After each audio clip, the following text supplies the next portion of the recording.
Tom? So I did receive the email since Tom, maybe I chat and just ask him to respond.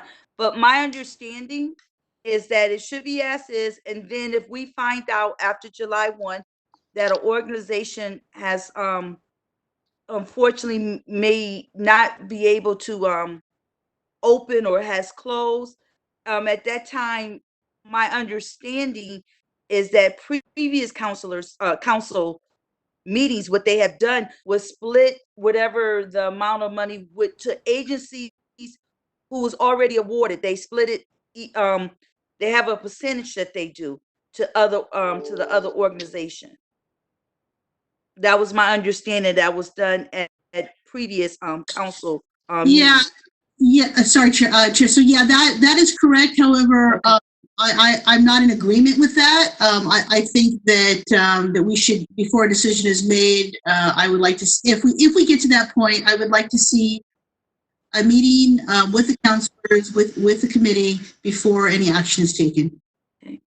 And I appreciate what you just shared, because we do have some organizations that's on the front line dealing with this virus, and it it might we really do need to look at what is the needs of our community at that time. So Yes. I appreciate you bringing that up. Thank you.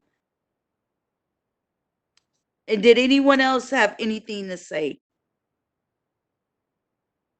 Chair, let's see. Am I muted? No, you. There we go. I just want to clarify. So, echoing with Councilor Notatus is saying, we will have that in writing, whatever the procedure is, given the circumstances we're under, to allocate those funds prior to making the decision. I Or we did get reach that out. after. And I got the email. I just wasn't clear now that Okay. she's bringing that up. I was under a different impression by the email, so I would like it clarified by all of us prior to. I agree. Um, I don't know why Tom is not. I just got an email from Tom saying he can hear, but he can't speak. I guess there's something wrong with his microphone. Do you want me to call him? He's in the office. Yeah, if you could call him, that'd be Please. great. Hold on one second.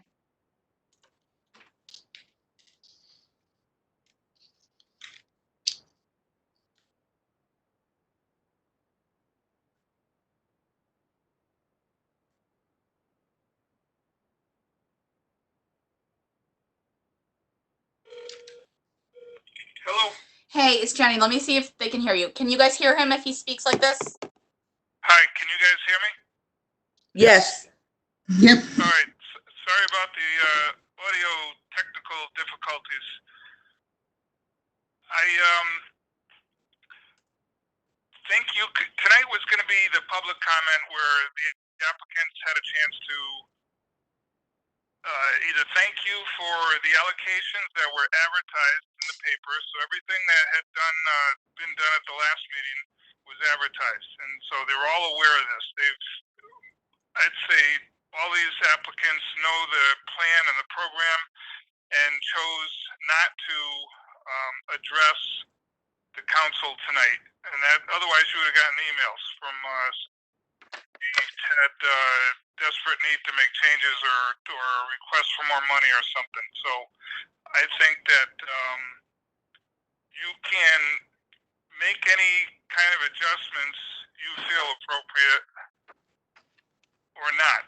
But you do have one more meeting where you could make changes, and I don't anticipate the public or these applicants making any requests. Fortunately, with the stimulus money that just came out, and with a bunch of other support from the state, a lot of people are going to get the support or help they need right now or soon to address the issues that they're having right now. This money is going to be available July 1st, and hopefully, I'm sure people are going to be having difficulty recovering from this catastrophe, but whatever they had requested, when they do recover, they're going to need to continue providing those services. This money isn't hugely significant to carry a program or a nonprofit, so you might just go ahead as is, and or make changes if you do hear something. I hope that helps. I don't know what else to tell you. No, thank you, Tom. The Uh, part two of the question, the amendments given if someone, excuse me, Chairwoman, if he could speak to part two of the question, which was in the interest that someone forfeits or doesn't recover and come back and they forfeit the money, what is the next steps to appropriate that money?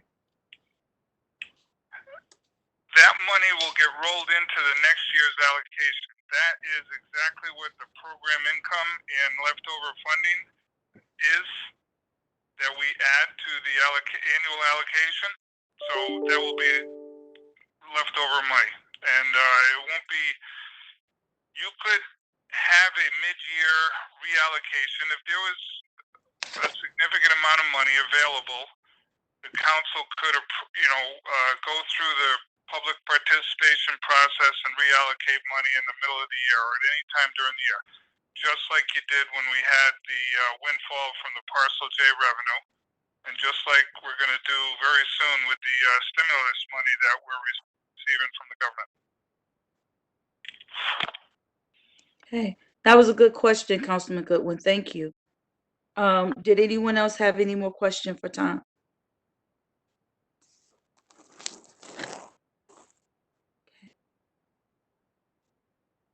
Okay, seeing none, and we don't have anyone here for public speaking. Oh, Council Goodwin, did you just raise your hand?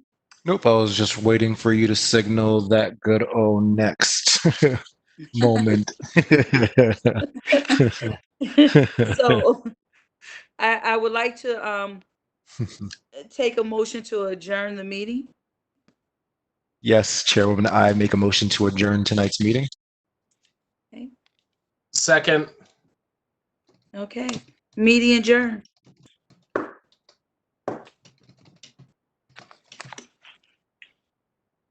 Okay, Hi, Jenny. You there? Yep. Everybody else still there? Well, we'll see you all at 7 o'clock, I guess. I'm not sure if I can. Not if there's a quorum, Tom. The meeting's adjourned.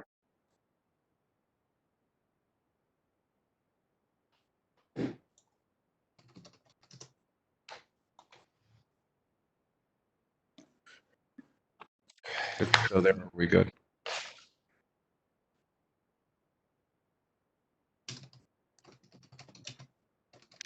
So we're all back at 7 o'clock, is that it? Right. Rick, what do you do with this connection now until 7 o'clock? Do you leave it open or? Yeah.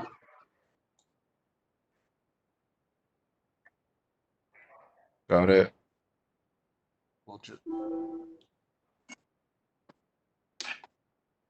Okay. it. I will mute okay, it. I'm gonna just put mine's on mute and take my video off to 7. Thank you. Thanks. Yeah, too bad we couldn't post. Dan, can we post a mess saying the city council meeting starts at 7? In case anybody logs in between now and 7? I wonder if that technologically possible. That's All right, you're amazing. Thank you.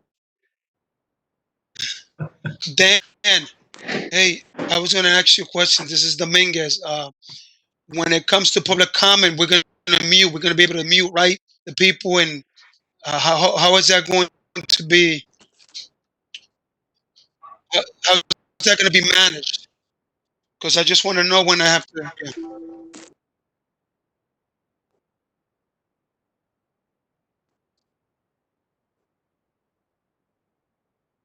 Mm-hmm.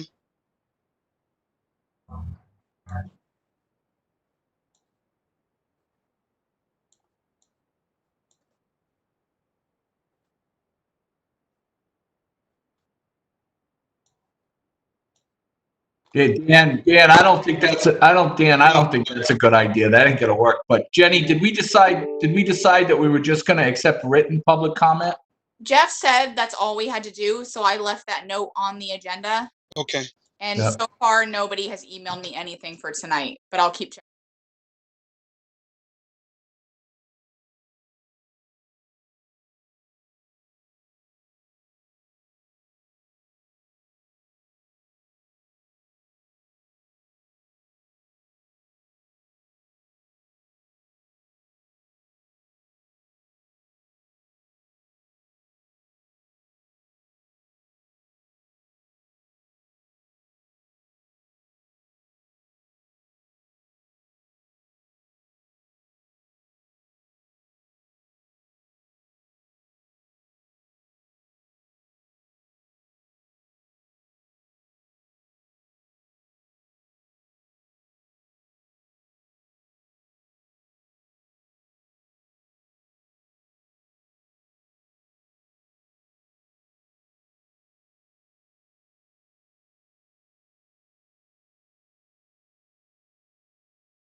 You know what? I want to welcome. I'm not sure. Is everybody on here already?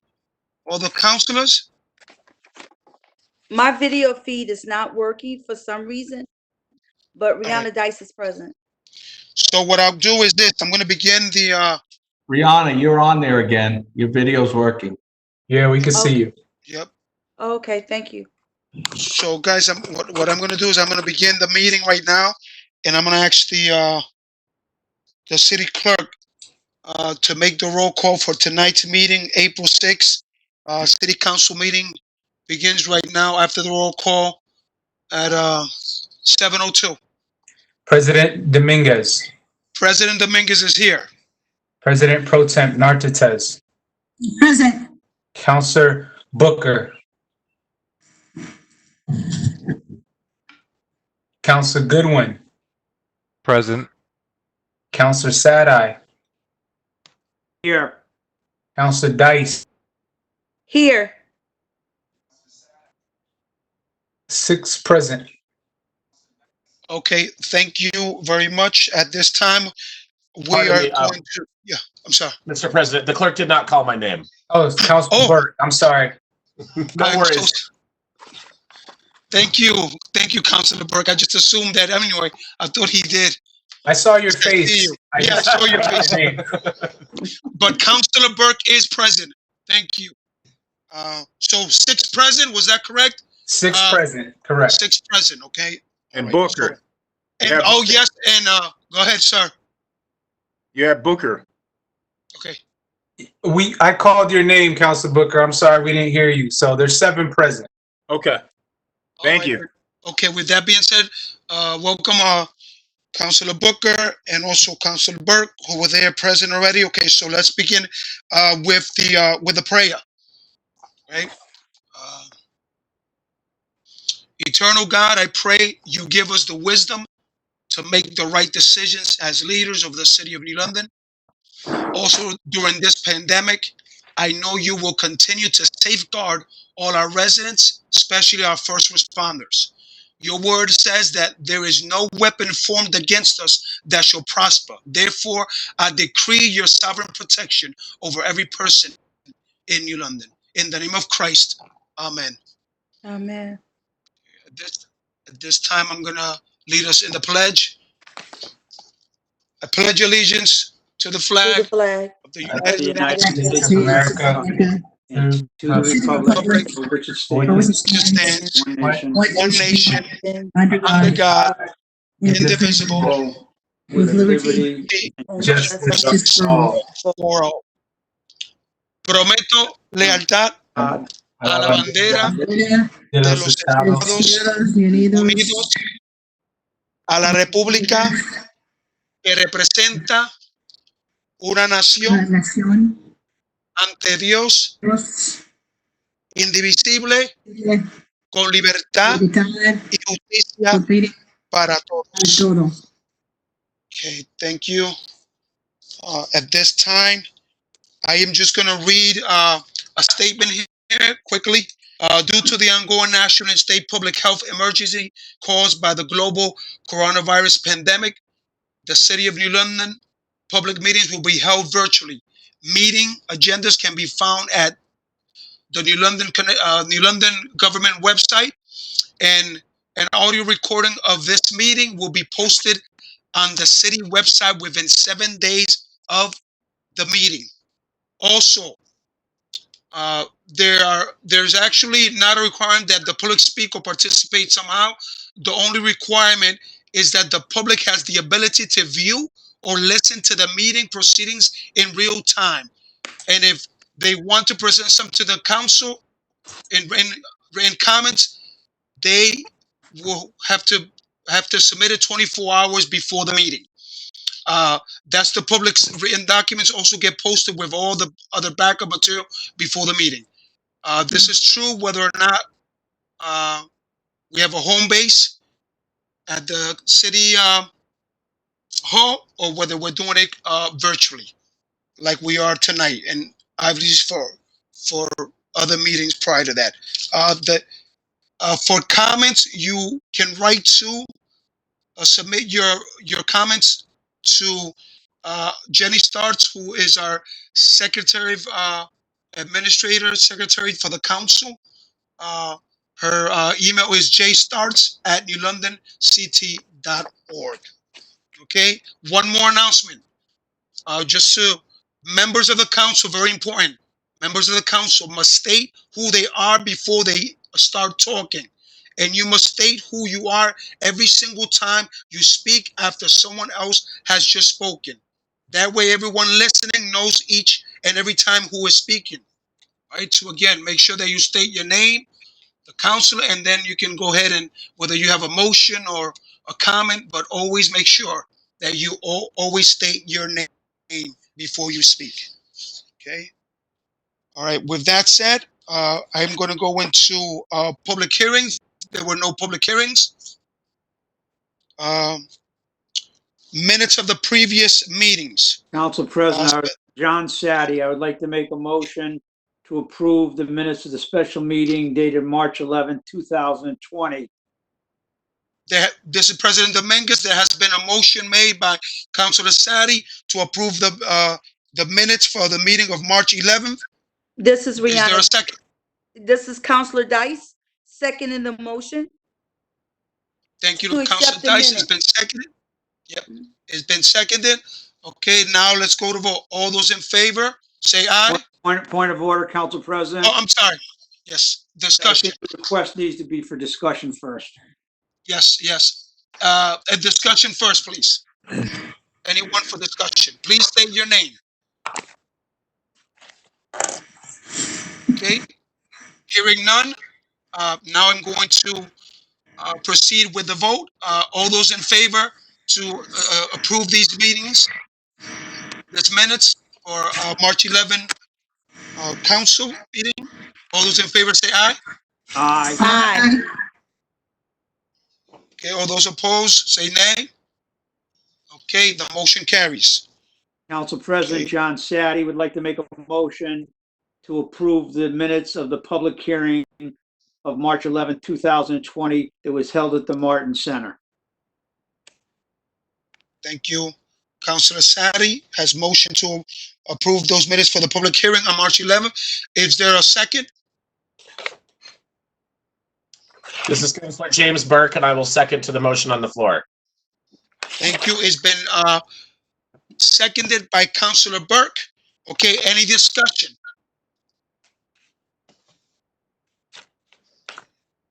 Okay, hearing none, we will proceed to vote.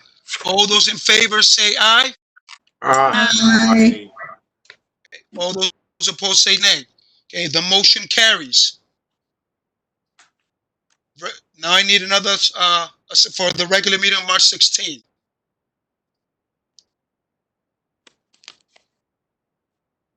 I'll make a motion to approve the minutes from the regular meeting of March 16, 2020. Okay, Councilor Councilor Sadi Dice? has, yes.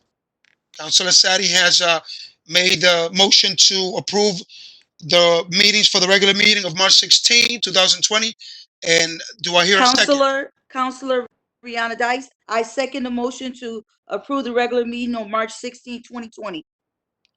There's been a second by Councilor Dice to approve the minutes for the meeting of March 16. Is there any discussion? Okay, hearing none, let's proceed to vote. All those in favor say aye. Aye. Aye.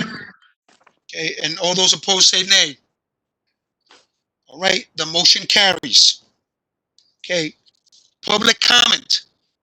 So far, what I know is that Jenny had texted me and there's no public comment as of now. So we will proceed to petitions. There's no petitions. And then, of course, since there's no public comment, so I don't think there's going to be any responses to public comment. So that's part C. Okay, and now we shall proceed to reports and communications. Director of Law, Attorney Landrigan, Are you on? Yes, sir, I'm here. Okay, does any counselor have, good to see you, sir. Does any counselor have any questions for our attorney at this moment? Counselor Shaddy does. You may proceed, sir. I just need to get to my, my notes. Please bear with me. Okay, you know what? I have one. As we wait for you to get ready, I have one. Counselor Sadi, is that okay? That's fine. All right, on Attorney Landrigan, on the general side, number 4. Yeah, that was, as probably was, some people saw in the newspaper, we were able to work out a license agreement with the current owner of 89 Veet Street, which was a former convalescent home, to use that property for the city through and with, in conjunction with New London Homeless Hospitality, as a quarantine facility for anyone that might either test positive for COVID-19 or be showing symptoms of COVID-19 and not have a place to go to self-quarantine. For example, if they were roommates with somebody, or if they were homeless and didn't have a place to go. So the owners of that facility were kind enough to allow the city to enter into a license agreement for that, and we have it at least for the next 60 days. And then after that, obviously with this COVID pandemic basically changing things practically hourly, having it just for 60 days seems like a lifetime from now. But that is what number 4 was about. All right, thank you. That was my other question, how long, but you did answer it, so thank you also. Thank you very much. Okay, Councilor Sadi. Through you, Council President, to Attorney Landrigan, on the general side, number 8, seasonal restaurant.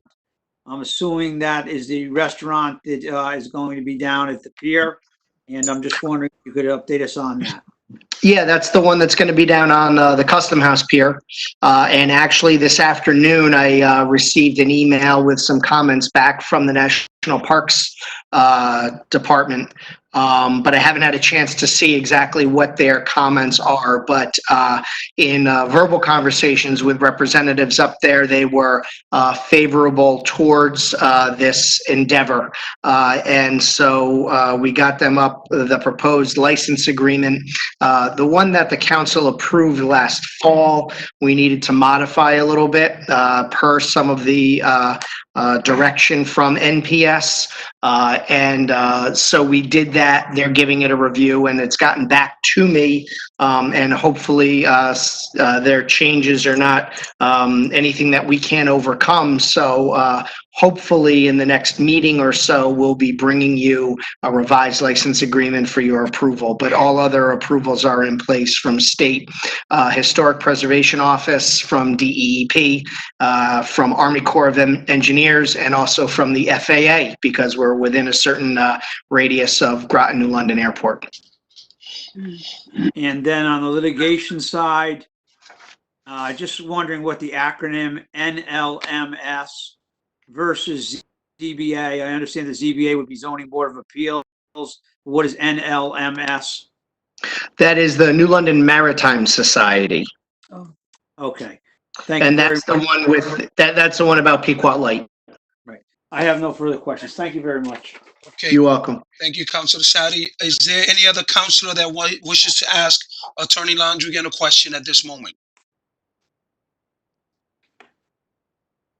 Okay, seeing none, then we should continue with the next item on the agenda, which is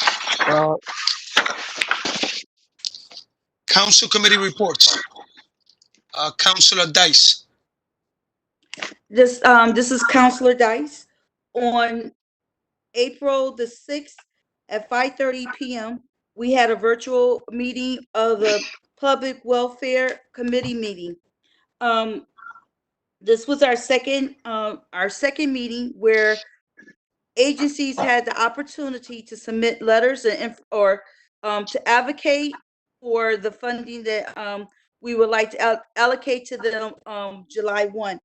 We did not have any letters submitted or people requesting to speak tonight. So during this particular meeting, excuse me, we had a quorum. We had Councilman Burke and Councilman Goodwin there, but also we had Tom Bobrium and our mayor Passero, and then our president Dominguez and Pro Tem Natata all was present, and I appreciate them attending. And one of the things that was brought up by the counselors was making sure, because we're dealing with something that is so different, and making sure that we get the information out where the agencies know about it. Tom Bobrium explained to us that it was posted in the newspaper, and that I know that all the agencies that submit the grant request for funding received the information and knew that this was a second hearing.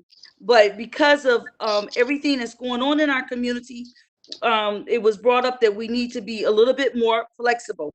Monday, April 20th is when we will finalize what we thought should be submitted as allocated to the various agencies, but we would like to make sure that all the agencies are aware of this.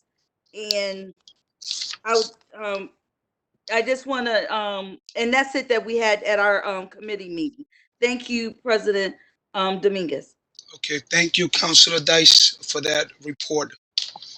Council President Dominguez, I would like to make a committee report regarding a special meeting that we held of the South Campus on Tuesday, March 31st. Okay, and that was Councilor Sadi speaking. Thank you. This is Councilor John Sadi. I would like to make a Education Recreation Committee report. There was a special meeting held of the South Campus on Tuesday, March 31st at 11 a.m. It was also a virtual meeting. Present at that meeting were myself, Chairperson of School Building Maintenance Committee, Councilor James Burke, Board of Education members Brian Dowdy and Lee Cornish Muller. Absent from the Board of Education were Jim Fielding and Kathy Scarbach.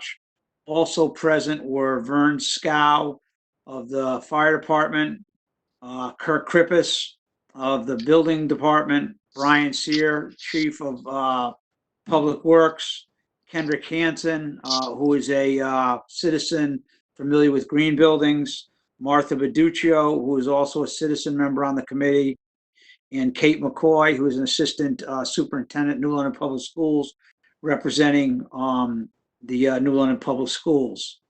Those is the makeup of the committee. There was 10 present, 2 absent. Also in attendance were Kate Turner of Colliers International, Joe Costa and Joe Banks of Perkins Eastman, which is our architectural firm, and our mayor, Michael Passero.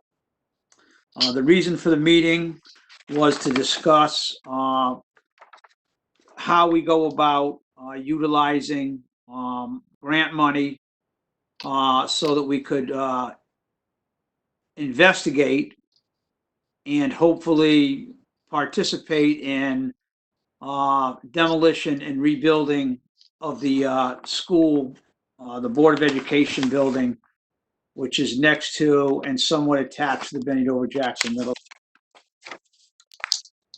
Of those discussions, basically what we're trying to do is have a compressed schedule, which would be 23 weeks long, 4 weeks for schematic design, 3 weeks for estimating and reconciliation, 1 week for DDR and associated approvals, 10 weeks for construction document phases, folding that in with the Benny Dover Jackson Middle School project, 4 weeks of phased construction development phase estimates, 1 week of construction document reconciliation, and again, like I said, total of 23 weeks.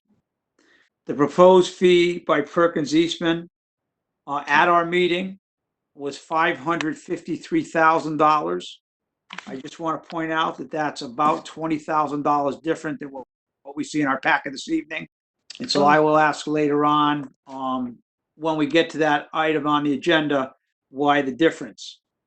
Of that, 25% of that money would be spent on schematic design, which is $138,414. 41% would be spent on construction documents, for a total of $226,998. And then there would also be bidding, which would be 5% at $27,683.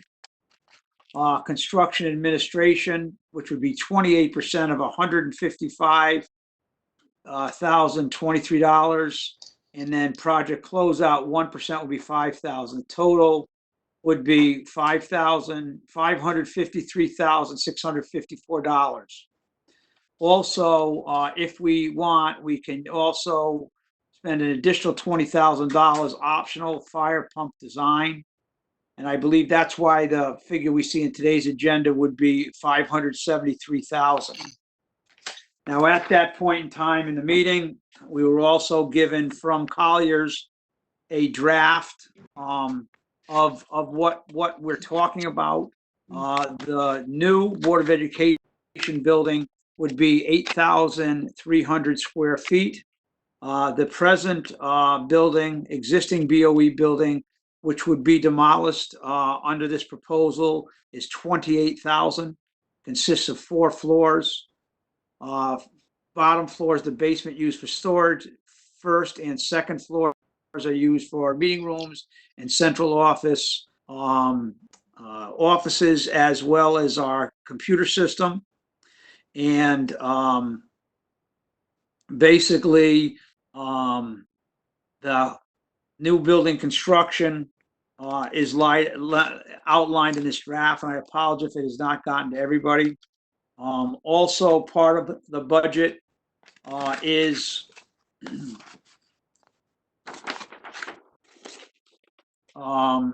additional fees for our project manager in the amount of $90,000, $35,000 for building commissioning. Construction manager pre-construction would be $50,000. Owner's insurance would be $50,000 plus or minus another $1,000. Moving and relocation would be about $40,000. Testing materials would be about $3,000. Special special inspections, $2,000. Subtotal of soft cost expenses would be $118,000. Total fee being $328,000, with a total projected budget $5,586,090, which is a $49,200 over what we have allocated in the $55,000 budget, which is also being used to rebuild the 55 million, excuse me, right? 49 million Yeah. is being used to rebuild the Benny Dover Jackson Middle School, and the other 5.5 million remaining is what's considered contingency. Now, the explanation, as I mentioned, 5.5 million.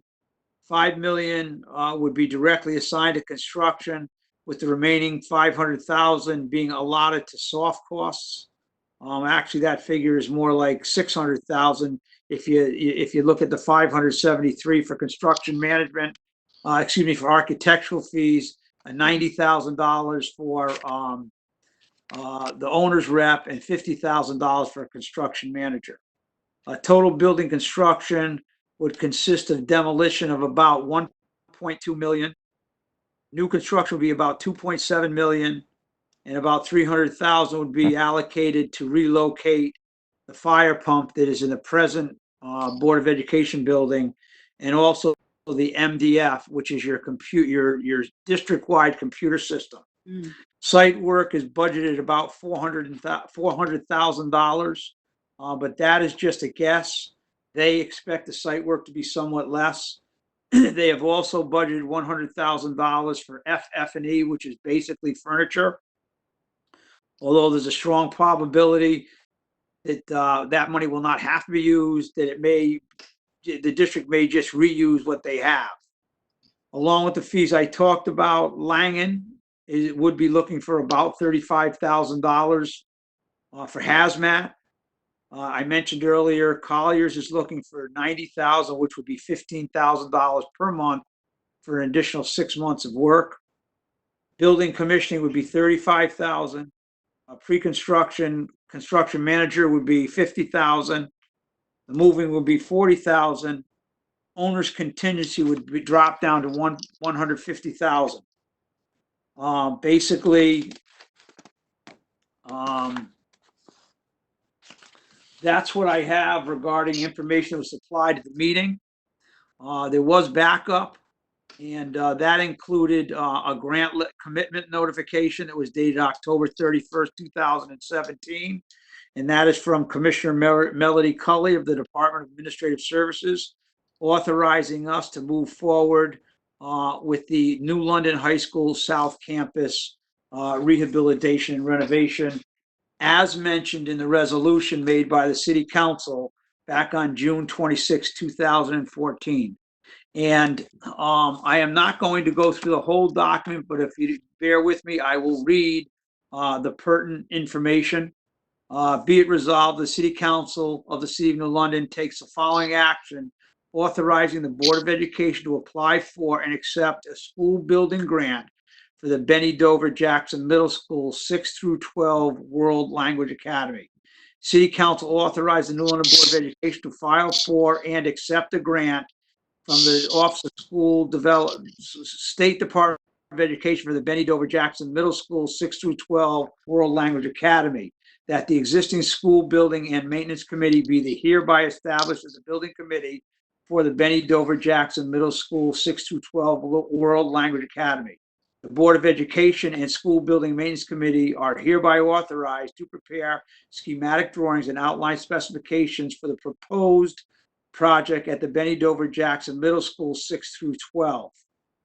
And I'm not going to go through the whole thing, but be it resolved that the state share of 55 million would be 44 million, and the city's share would be $11 million. I then turn your attention to I-2 of the ordinance dated 06-26-14-1, which means that was done on 6/26/2014.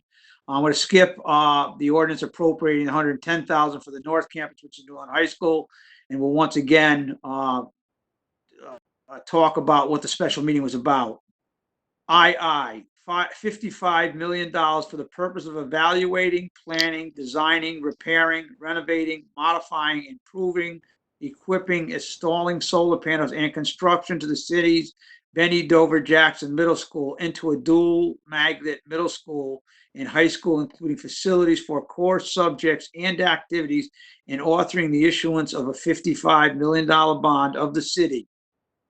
Section 1 deals with $110 million for the North Campus, so I am not going to do that at this point in time. I will turn your attention to Section 2 of the document. The sum not to exceed $55 million is appropriated for the purpose of evaluating, planning, designing, repairing, modifying, landscaping, site work, furnishing, equipping, installing of solar panels, and construction to the city's Benny Dover Jackson Middle School for conversion to a dual language magnet middle school and high school, including facilities for core subjects and activities pursuant to the city's Benny Dover Jackson dual language magnet school building project educational specification renovations as approved by the City Board of Education on June 3rd, 2014. There's much more to this, but the only thing that may have any relevance whatsoever would be that the Board of Education does need to execute a maintenance and finance memorandum of understanding with the City of New London. So that matter was taken up, and I apologize for not having the exact language, but a motion was made to forward this to the city council for their overview to make decisions on whether or not we want to enter into this agreement. So that's why 8.3 and 8.4 is on today's agenda. I apologize for being so long, but I think it's very important and pertinent to what's going to happen this evening. Thank you for your time. Thank you, Councilor Sadi. Thank you for the information that you have shared with us. Is very important. Thank you very much. Okay. With that said, at this time, I'm going to have the Mayor's Office Communications. Mayor Michael Pastro, you're on, sir. Good evening, Mr. President and members of the council. So we're in a fairly difficult time in the city. So the first thing I want to say, first of all, is we all know that since I last addressed you at our last meeting, our lives have changed dramatically, and it's been really heartwarming to see the reaction of the citizens of New London. You would expect nothing less, but I am extremely proud of how the people in the city have pulled together, whether it's supporting each other, supporting our healthcare workers, supporting our first responders, supporting our government officials. The support and the cooperation has been incredible, to say the least. We, of course, are still at the beginning of this virus running through our community, but the role that each one of the citizens have is as a frontline warrior in this battle. And what we have to do is we have to stay separated. We can't give the virus a chance to spread. We have to stay home, stay safe, follow all of the CDC protocols. People are doing that. If we continue to do that the way we are now, we will be able to flatten the line, as they say, keep this surge that some will tell you is inevitable, keep it from coming. That's the best way we can protect our healthcare workers, so the system does not become overwhelmed. We're going to continue, as far as the city government goes, we're going to continue trying to get the information out there, asking questions. And of course, all of you play a major role in that. So we've been doing Facebook Live. We started the new podcast, Talk New London, which has been an incredible success.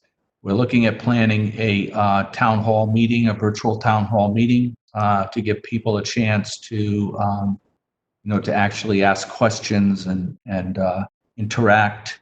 We're working through the technology on that. I hope we get it worked out quickly, because I'd love to be able to do that. So I want you to know that since actually the day after our last council meeting, the city staff, department heads, and other key members of the staff have been meeting daily. We meet at 2:00. President Dominguez has been on some of those calls, some of those meetings. We meet daily to debrief and to coordinate.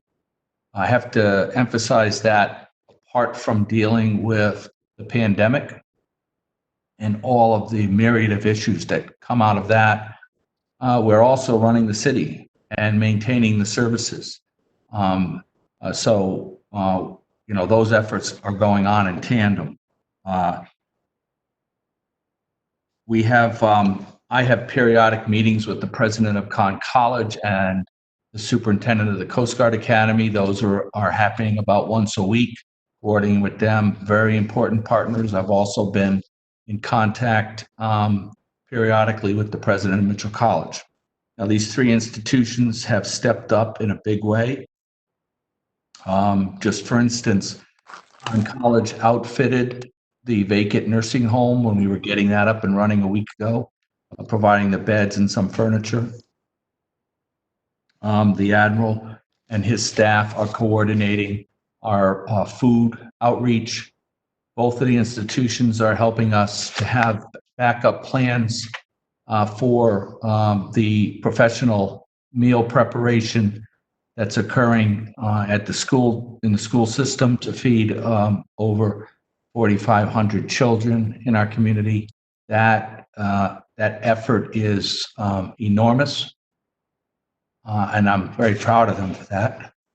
But they need backup, and we're planning ahead for things like that. If those professional food handlers should get sick and not be able to continue, we could be left without a backup plan. So we're using the professional food handlers at the academy and at the college to cross-train them so that they could step in if we run into a problem.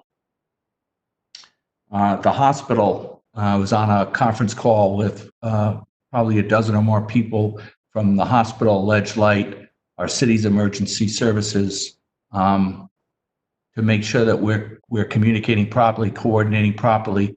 It's a fairly enormous lift, but we have been working together well on that. It's important to get good information out there in a timely fashion to keep the confidence of the community. And there's incredible leadership in all aspects of this. Certainly, I can't say enough about Ledge Light. Their team is phenomenal, just phenomenal. You do know that we commissioned the vacant nursing home on Viette Street. Very, very important. I'm getting calls from other mayors in the state. They are, they're scrambling. It was serendipitous for us that we happened to have a vacant nursing home because it fits the need perfectly. But it took a team, it took a lot of effort, a lot of partners and stakeholders to pull that together as quickly as we did. So I have to thank Chief Curcio, who's also our emergency management director, his team, Vern Scow, Jeff Ram, the team under Kathy Zoll at the Homeless Hospitality Center, Chris Magnuson at Ledge Light, right down to Murray Renshaw and his crew that recommissioned the hot water heating system. So it was just an incredible effort, but we're in much better shape than most of the communities in this state because we have a place to isolate people who have no other place to go should they need to be quarantined. So we're ready to go on that, and that's one of the great needs in trying to control this pandemic. Of course, we've been on daily calls with the governor, his staff. They have calls for all the municipal leaders. We are on numerous calls with DEMIS. That's the State Department of Emergency Management and Homeland Security. Mike Kaplan in Region 4 is coordinating the response of all the municipalities throughout this region. The governor, of course, it's been March 10th was when he issued his state of emergency. Since then, he has nearly daily issued executive orders. So we thank him for really him and his staff for reorganizing government, the regulations, and everything we need so that we can respond to this emergency. I mentioned communication, so I think that's key in this particular situation. City staff, departments like our Department of Economic Development, they're focusing on the economy, our local businesses, how we're going to get this going. When we, of course, our first priority now is the public health, is the lives and safety of our residents, but we're also focusing on the economic consequences of this. Everything from unemployment to small business distress. There's a lot of There's a lot of programs that have come in quickly and money that's become available, but it's all government bureaucracy. So we are ramping up a team to provide the services to our businesses and our people that's necessary at this time. So that department is in overdrive. Certainly want to thank the leadership of Jeannie Milstein on our human services front. She's coordinating all of those needed services. Good news came this week from Congressman Courtney that we qualified for an additional CDBG money. This money is directly provided to address the COVID pandemic. And it's, if memory serves me, it was above $500,000. So we're thankful for that. And we thank Congressman Courtney for his leadership and the rest of our federal delegation, Senators Murphy and Blumenthal for that. I'm not going to go on much longer, but business goes on. We are continuing, had a great call about a very encouraging call about our micro transit system, the internal commuter bus system that we've been working on for months and months. You recall you gave us permission to contract with a company called Interlock a while ago. We've been working with SEAT, Department of Transportation.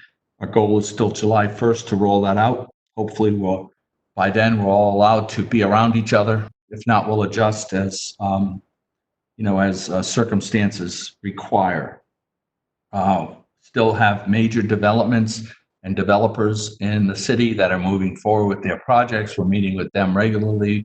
Our planning and our zoning department is still operating. You can see construction still going on around the city, including a single-family home on Gardner Avenue. You probably saw that in the press. Construction continues on Parcel J. We want to position the city so that we come out of this on the other end with a full head of steam and recover as quickly as possible. I think with one last thing, let's not forget the census. Let's not forget to talk to people about the census. Our money, where we are keeping a very detailed log of all our expenses that are related to this COVID pandemic, this public emergency, because it's all subject to 75% reimbursement by FEMA. So we will be attempting to recover at least 75% of our costs. There'll be other grants and other money available for some of the other costs for the remainder of that. So we're doing that. I think I want to mention one other shout out as far as the nursing home effort. The State Department of Housing did step up with a $50,000 grant to help cover the costs of staffing the facility, which is being done through the Homeless Hospitality Center. So that was a big help on that front. So anyway, census is very important. Those federal dollars that are flowing to us, they're still based on our 10-year-old count. So we need to really let our citizens know now more than ever, you need to get counted so that we get our fair share of the billions of dollars that flow in federal aid based on a true count of the people that live in the city of New London. Every person that lives in the city of New London. Let's make an effort. Let's get them counted. So help people, find them computer access if they don't have it. If they have computer access and internet, there's no reason they shouldn't have already gone online and filled out the census. It takes less than 10 minutes. I'll take any questions beyond that you might have. Okay. Any councilors that have a question, please state your name and then you may proceed. Councilor Sadi. Go ahead, Councilor Sadi, you got the floor. Through you, Council President Dominguez, to the mayor. Is there been any activity taken up on the Martin Center since our last meeting?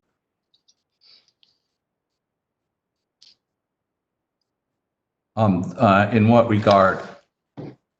Has anything been signed or anything transferred or anything recorded, or has anything happened after we voted to move forward with the Martin sale? Sorry, sale of the Martin Center.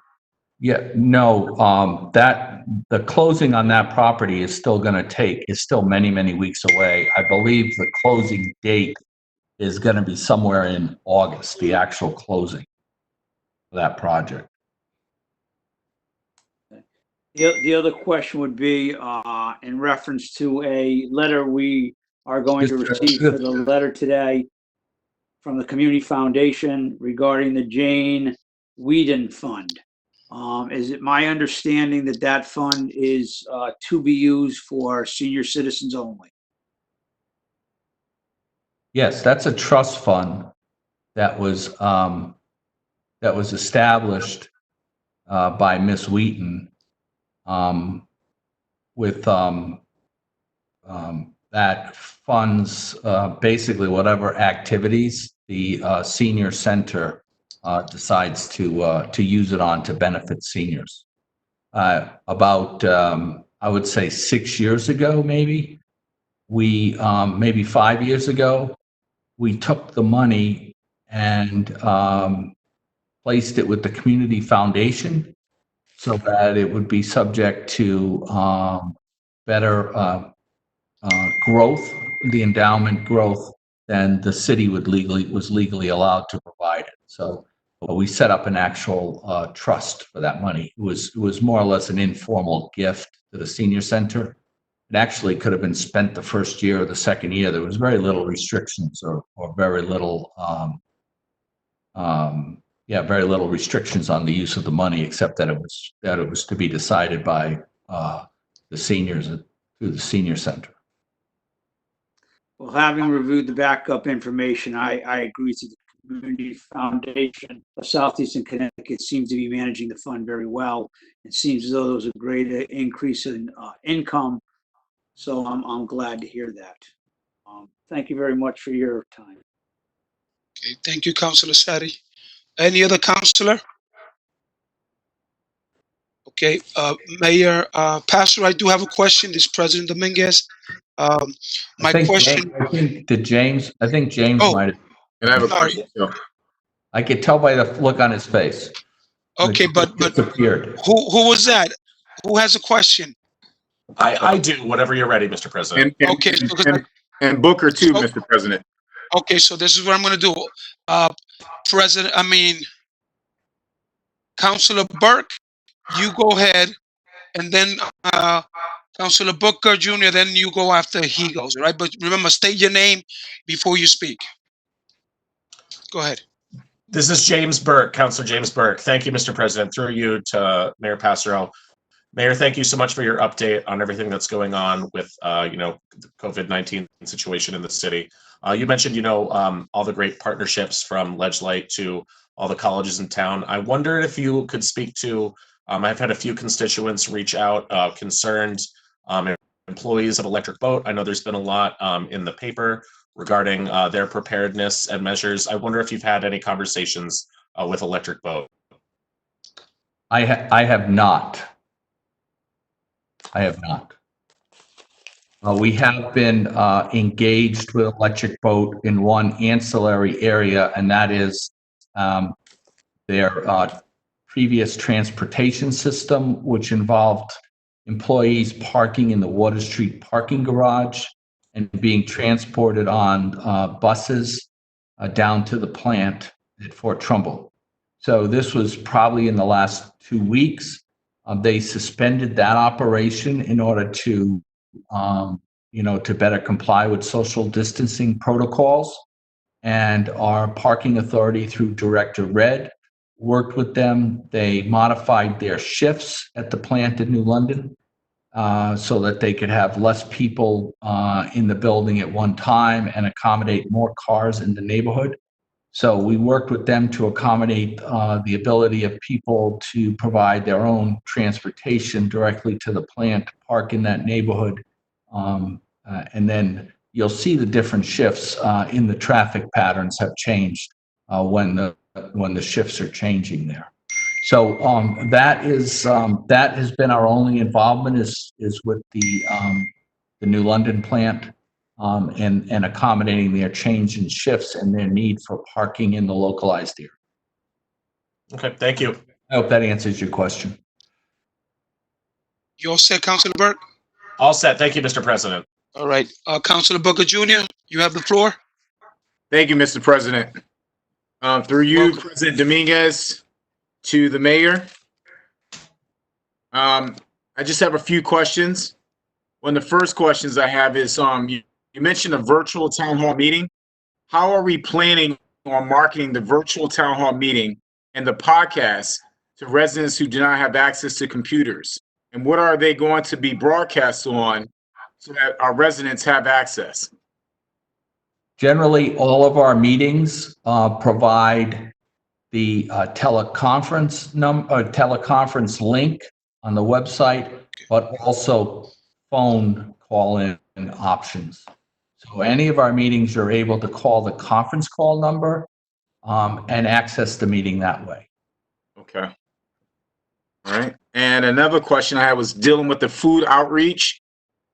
Throughout the state and the nation, we are beginning to see a surge of families who typically do not seek help when it comes to going to food pantries.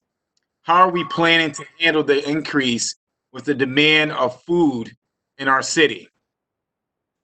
So we have an incredible resource in Jeannie Milstein in the United Way and in a interconnected group of agencies throughout the city that host the different food distribution centers.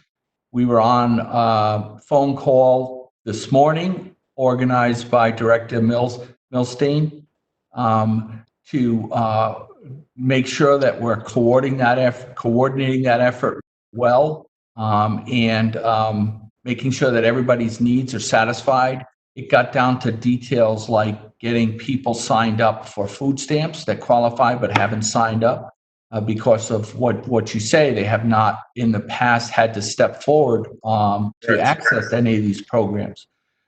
Food insecurity in our city has always been a problem for a good segment of our community.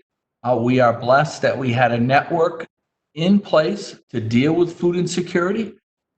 Having an asset like the Gemma Moran United Way, Gemma Moran Food Bank on Broad Street. Of course, it's more than the city of London. It's regional, but it is an amazingly run operation. If any of you are not familiar with it, it's on an industrial level, the way they obtain food and distribute food.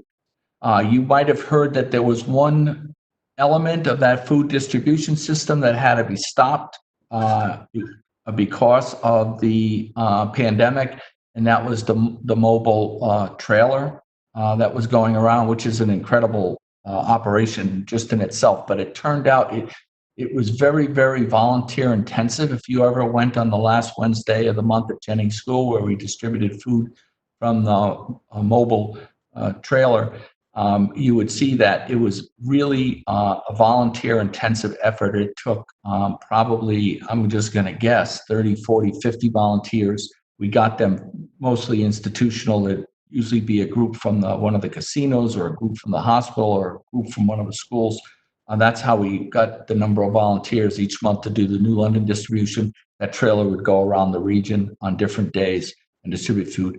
So that had to be cut down. It just wasn't working under the social distancing protocols. It wasn't safe for the people obtaining the food. It wasn't safe for the volunteers.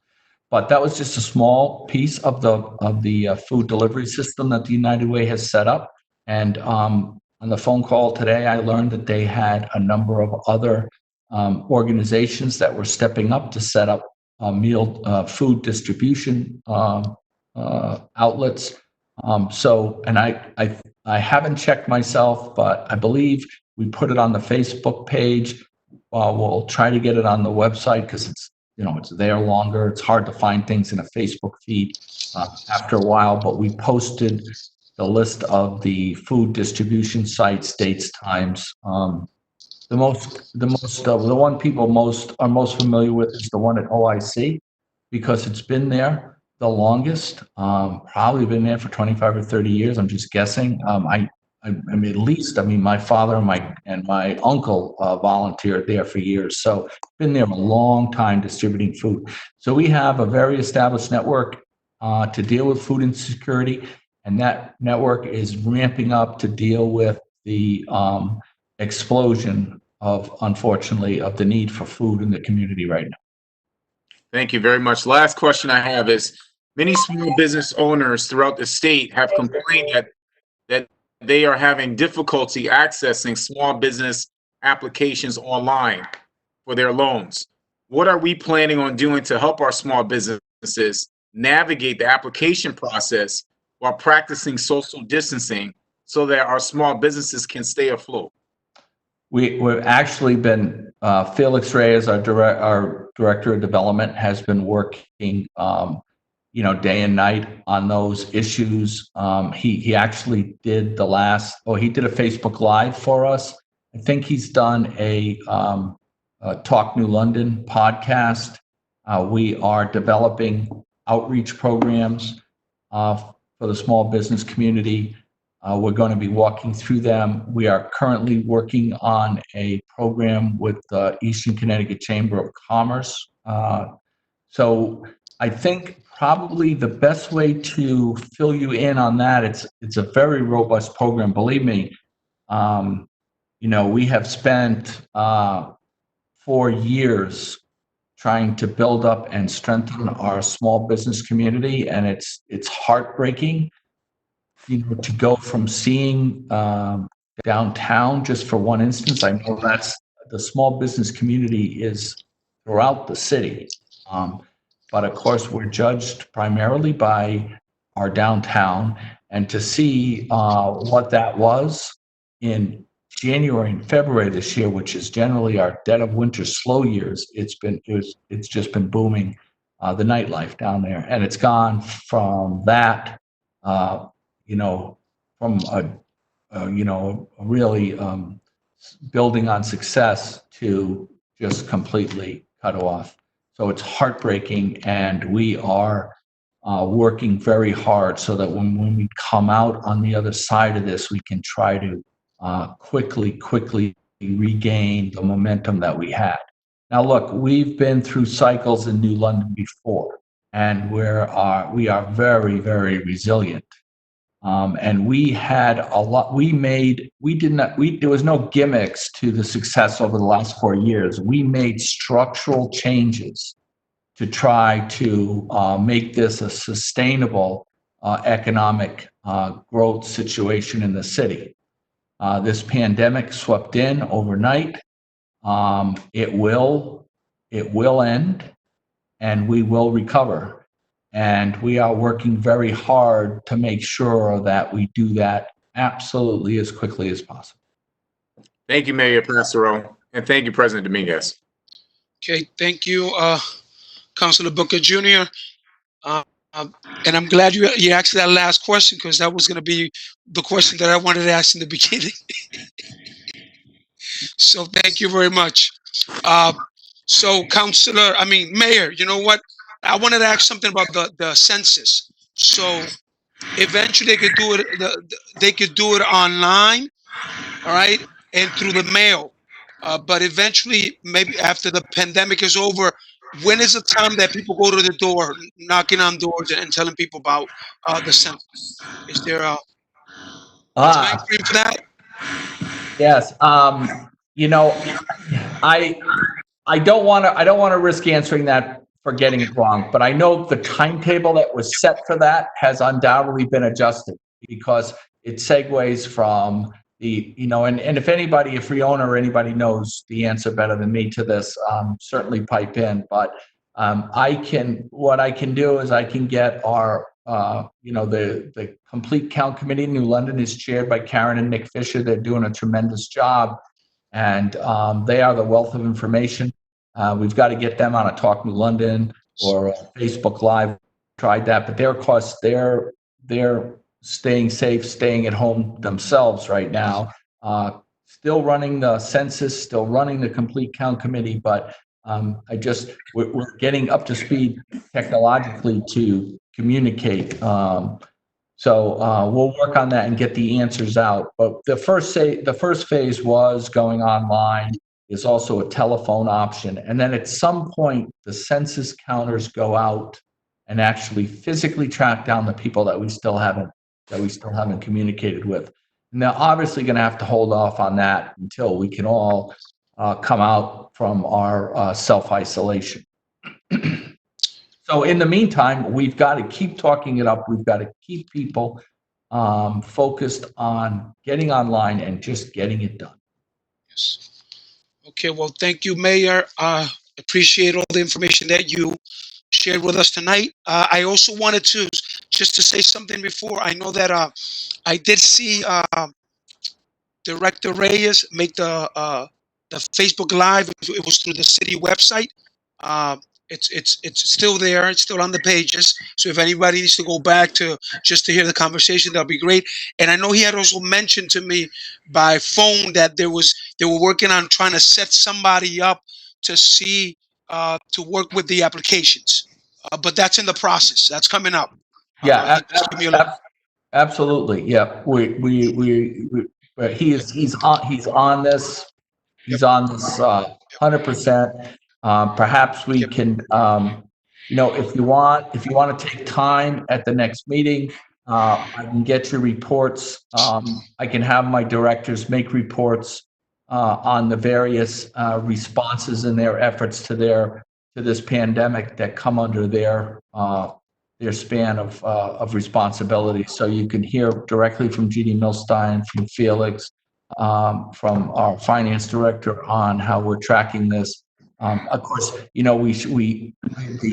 some unsung heroes here, and certainly the major coordinator of our response, or a very important coordinator of our response, is Chief Curcio, who's our fire chief, and the EMD and his staff.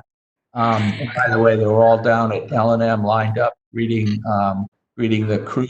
The shift that comes in at 3:00 down there lined up with the fire trucks to express their appreciation to the healthcare workers. But they're doing an amazing job. But who we never mention and we don't thank enough is Public Works. Public Works has just been amazing with what they've been doing, trying to run around to to deal with their role in fighting this thing and trying to keep us all healthy.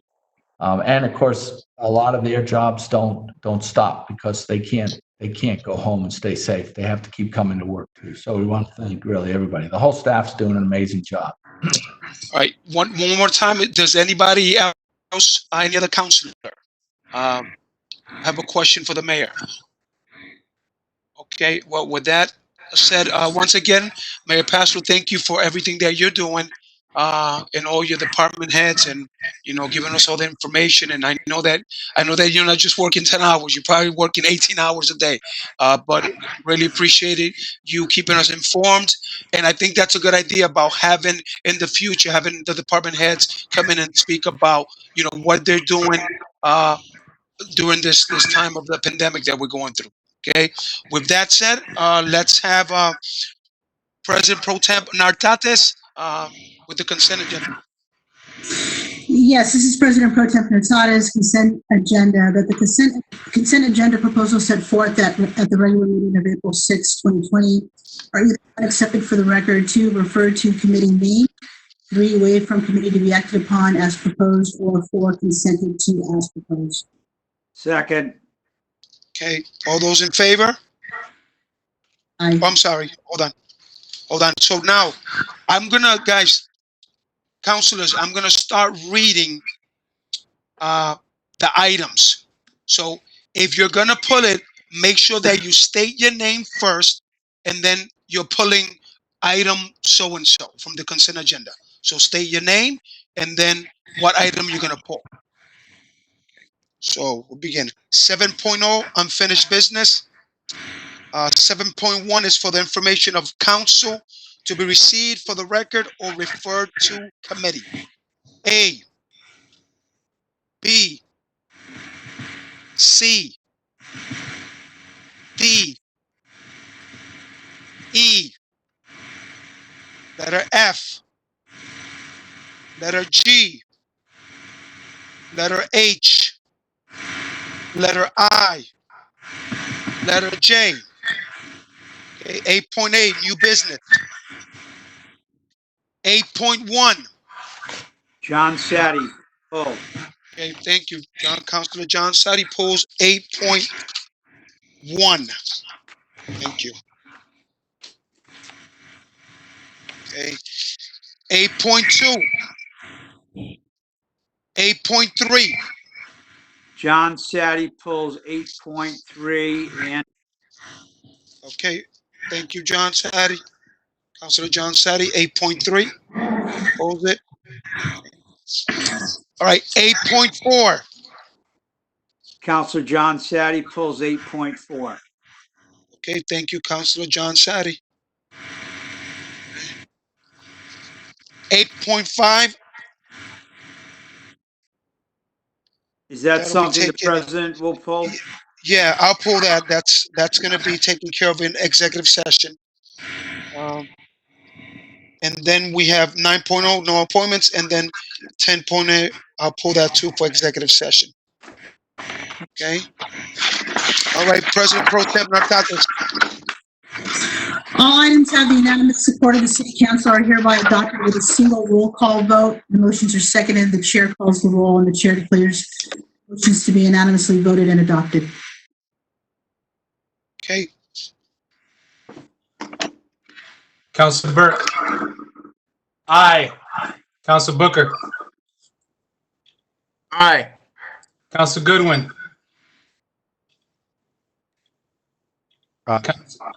Council Goodwin. Aye. President Pro Tem Nartatis. Yes. Councilor Sadi. Yes. Councilor Dice. Yes. President Dominguez. Yes. That's 7 yes. Okay. Thank you very much. Again, just a reminder, make sure that you move the cam, then there's a second, and make sure that you always state who's doing what. Okay, so right now, we have 8.3, that's Councilor John Sadi.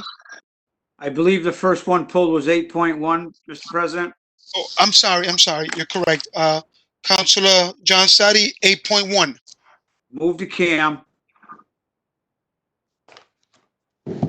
Rihanna Dice, I- second.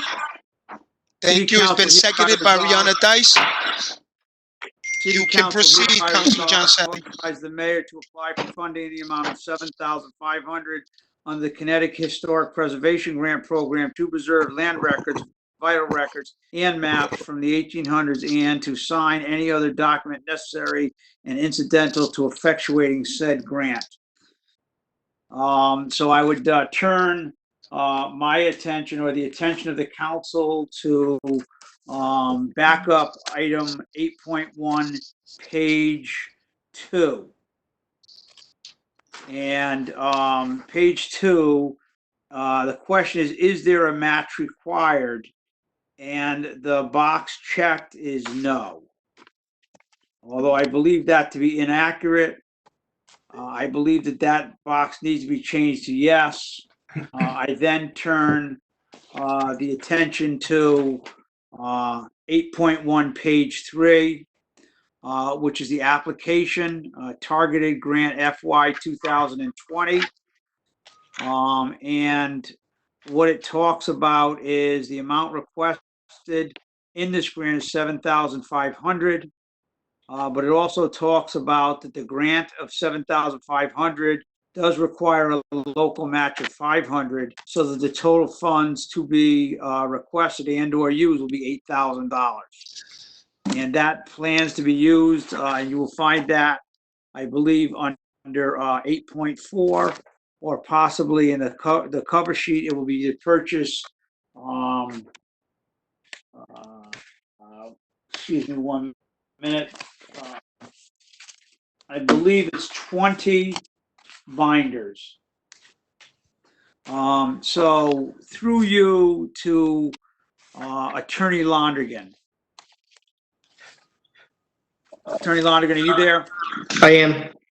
Okay, so I turn your attention to 8.1 and the figure of 7,500. Is that the proper figure, or should the figure be 8,000? I would defer to the grants manager who put it together. From what I'm looking at, whether or not there is a match or not, that's not anything that I'm aware of. Personally, I don't have any personal knowledge of this grant submission. Okay, thank you for that. And then I would then turn your attention to 8.3, page 2. Where right under the first large paragraph, is there a match required? The box no is checked, yet the back information shows that there is going to be a $500 match from us. Well, I would just say, I don't know if that $500 is a match per se, or if that's just a local contribution to the bottom line. I don't think it's inconsistent that there is no, if it's said that there has to be a match of, I can't do the math quickly, 1/7 or something like that, that would be one thing, but it could be that there's a dedication of some local funds to it, but to apply for the $7,500, there is no requirement to put any money up. If may I, Mr. President, the mayor, can I? I was going to allow I was going to allow the city clerk, if excuse me, if that's point over, just to allow the city clerk to answer that question. Yeah, so thank you, Council President. This is the city clerk, Jonathan Ayala. So this grant is a grant application that we put together twice a year. It's money that the state has available for all town clerks. In this particular grant, there is no match required to get the funds. However, the Connecticut State Library encourages the city to show good faith by putting some funds into the project, whatever the project may be. But there is actually no match required. This money comes from every land recording in the state has fees associated with it, and those fees, they're called historic grant fees, get pooled by the state library and then distributed to every municipality based on population size.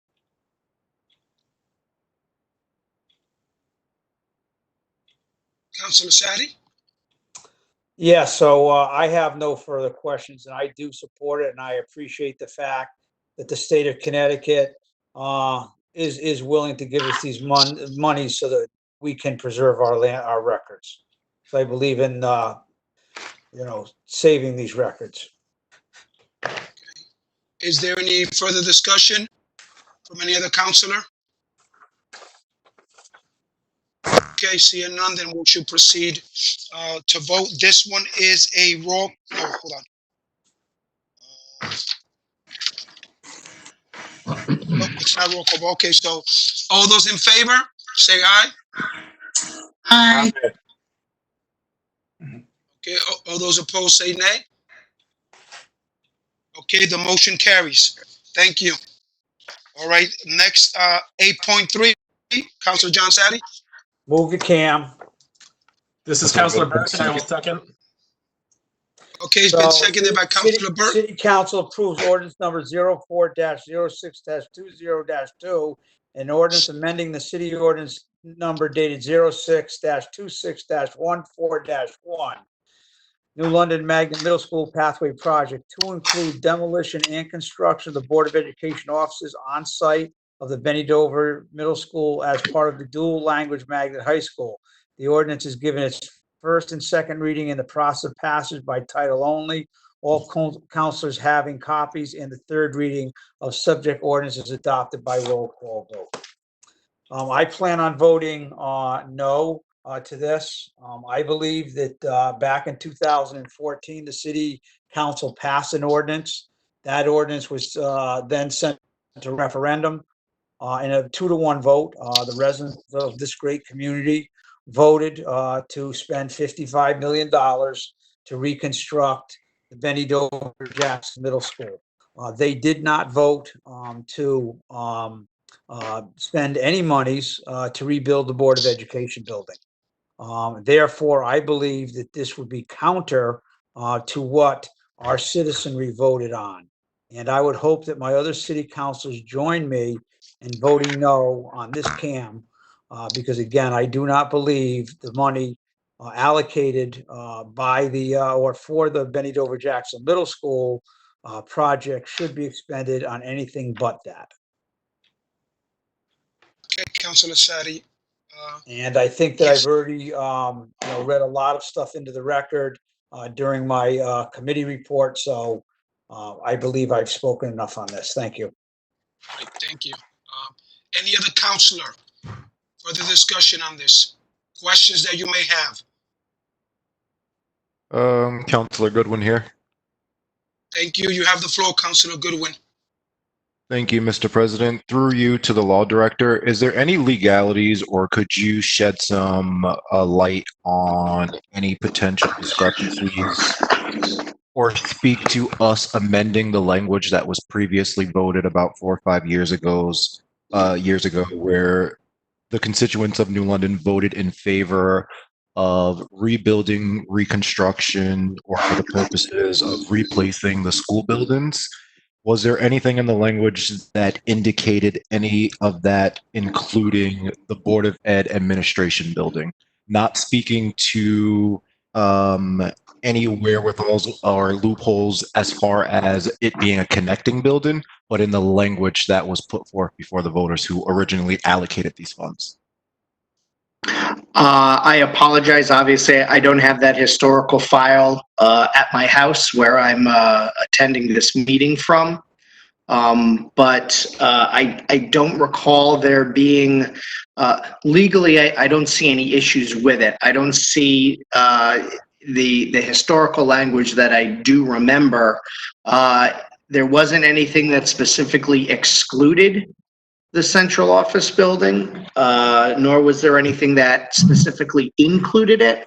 But my understanding from just knowing the how those two buildings are intermingled or intertwined, at least for purposes of their mechanicals and the like, I think it's probably reasonable that the anticipation was that anything at what has been designated South Campus was part and parcel of that original improvement or approval. Got it. So it's in your professional opinion that you don't. It's in your professional opinion that you don't find an issue with amending the language to specify that the Board of Ed administration buildings be included in this.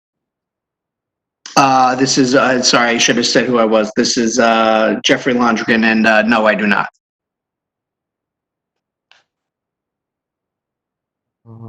Okay.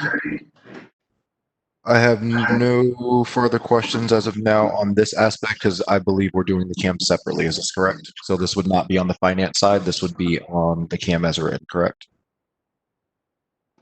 And that was for the president.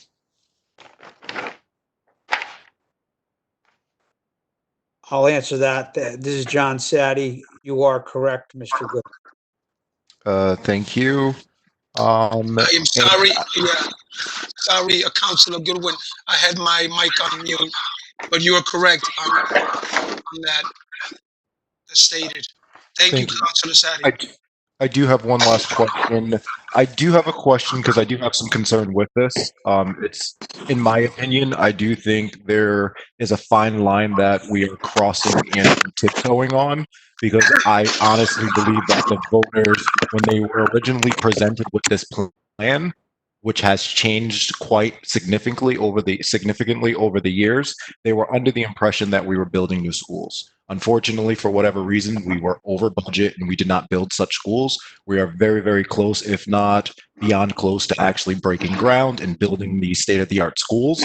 But in my opinion, as a resident at the time, I did not vote with the understanding that we were rebuilding schools and rebuilding the Board of Ed buildings. My question would be, I'm not sure who originated this, but I would like to know, when did this become either a topic of concern, this building, and or when was it presented that we would sway from our original plans or use the cost savings or the contingency and allocate it for this? When did that come about? Was it in the last week?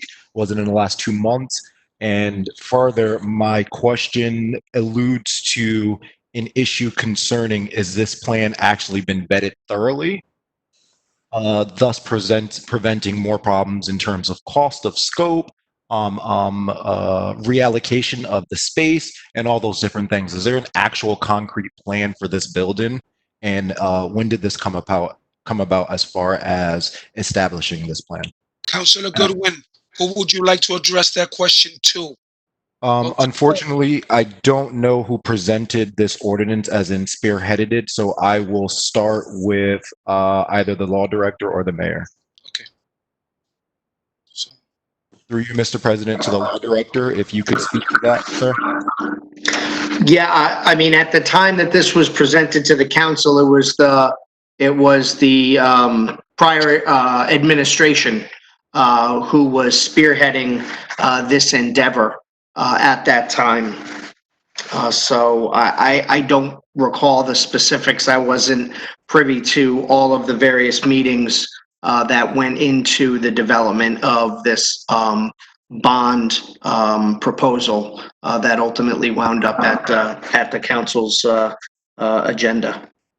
Attorney, thank you for that. To clarify my question, the amendment that's before us under this ordinance was not there prior. So at what point in time did we change or pivot to include this amendment? So when did I'm the sorry. planning initiate?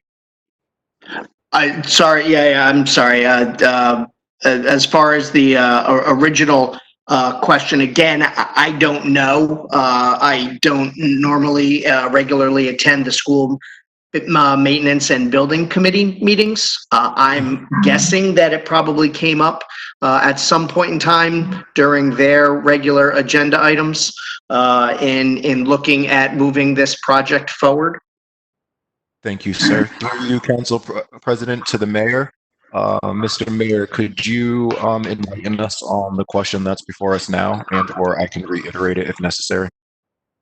No, I understand the question. Can somebody's not muted though, and I'm not sure if you're all getting that feedback, but if you're not speaking, can you mute? Okay, thank you. First of all, I was on the council when we voted for the original appropriation ordinances, and I believe President Dominguez was there as well, and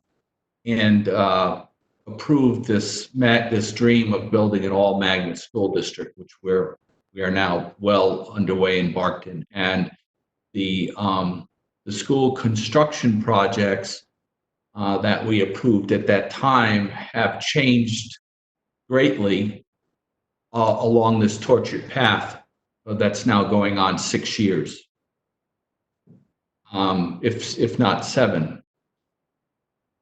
If you remember, originally there was another $30 million that the state was throwing in, and the high school project was going to be part of the GARD Arts Center. Lost that $30 million. We had to adjust the high school project accordingly. You can see in the resolution that was read to you earlier, the original resolution, the plan was to have basically 2 high schools, 2 6 to 12 schools. Benny Dover Jackson is no longer going to be that. and anyway, I could go on, but these projects have changed a lot. But we still are building first-class facilities for our school district, which the model is United in Excellence. The middle school project, it hasn't been that long that it's been in design phase.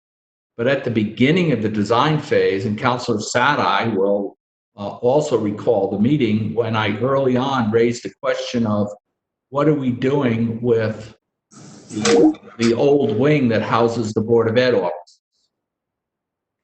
At any rate, nothing was, the issue was never addressed. Now, when I was on council and we talked about renovating or rebuilding the middle school, in my mind, it was the middle school complex. I would never have conceived that we were going to spend $50 million and renovate only part of the complex and leave it connected to an old building that we have no money, no plan, no resources to do anything with. The school system's whole IT hub is still going to be in the old building, which we're spending no money on. The fire pump for the new complex is going to be in the old building, which we're spending no money on. We're going to be in the same situation that we got ourselves in with the Martin Center. We're currently still in with Harbor School. That was supposed to be closed in conjunction with building the 3 new elementary schools. It's supposed to be developed and bringing revenue into the city so we can support the new schools that we're building.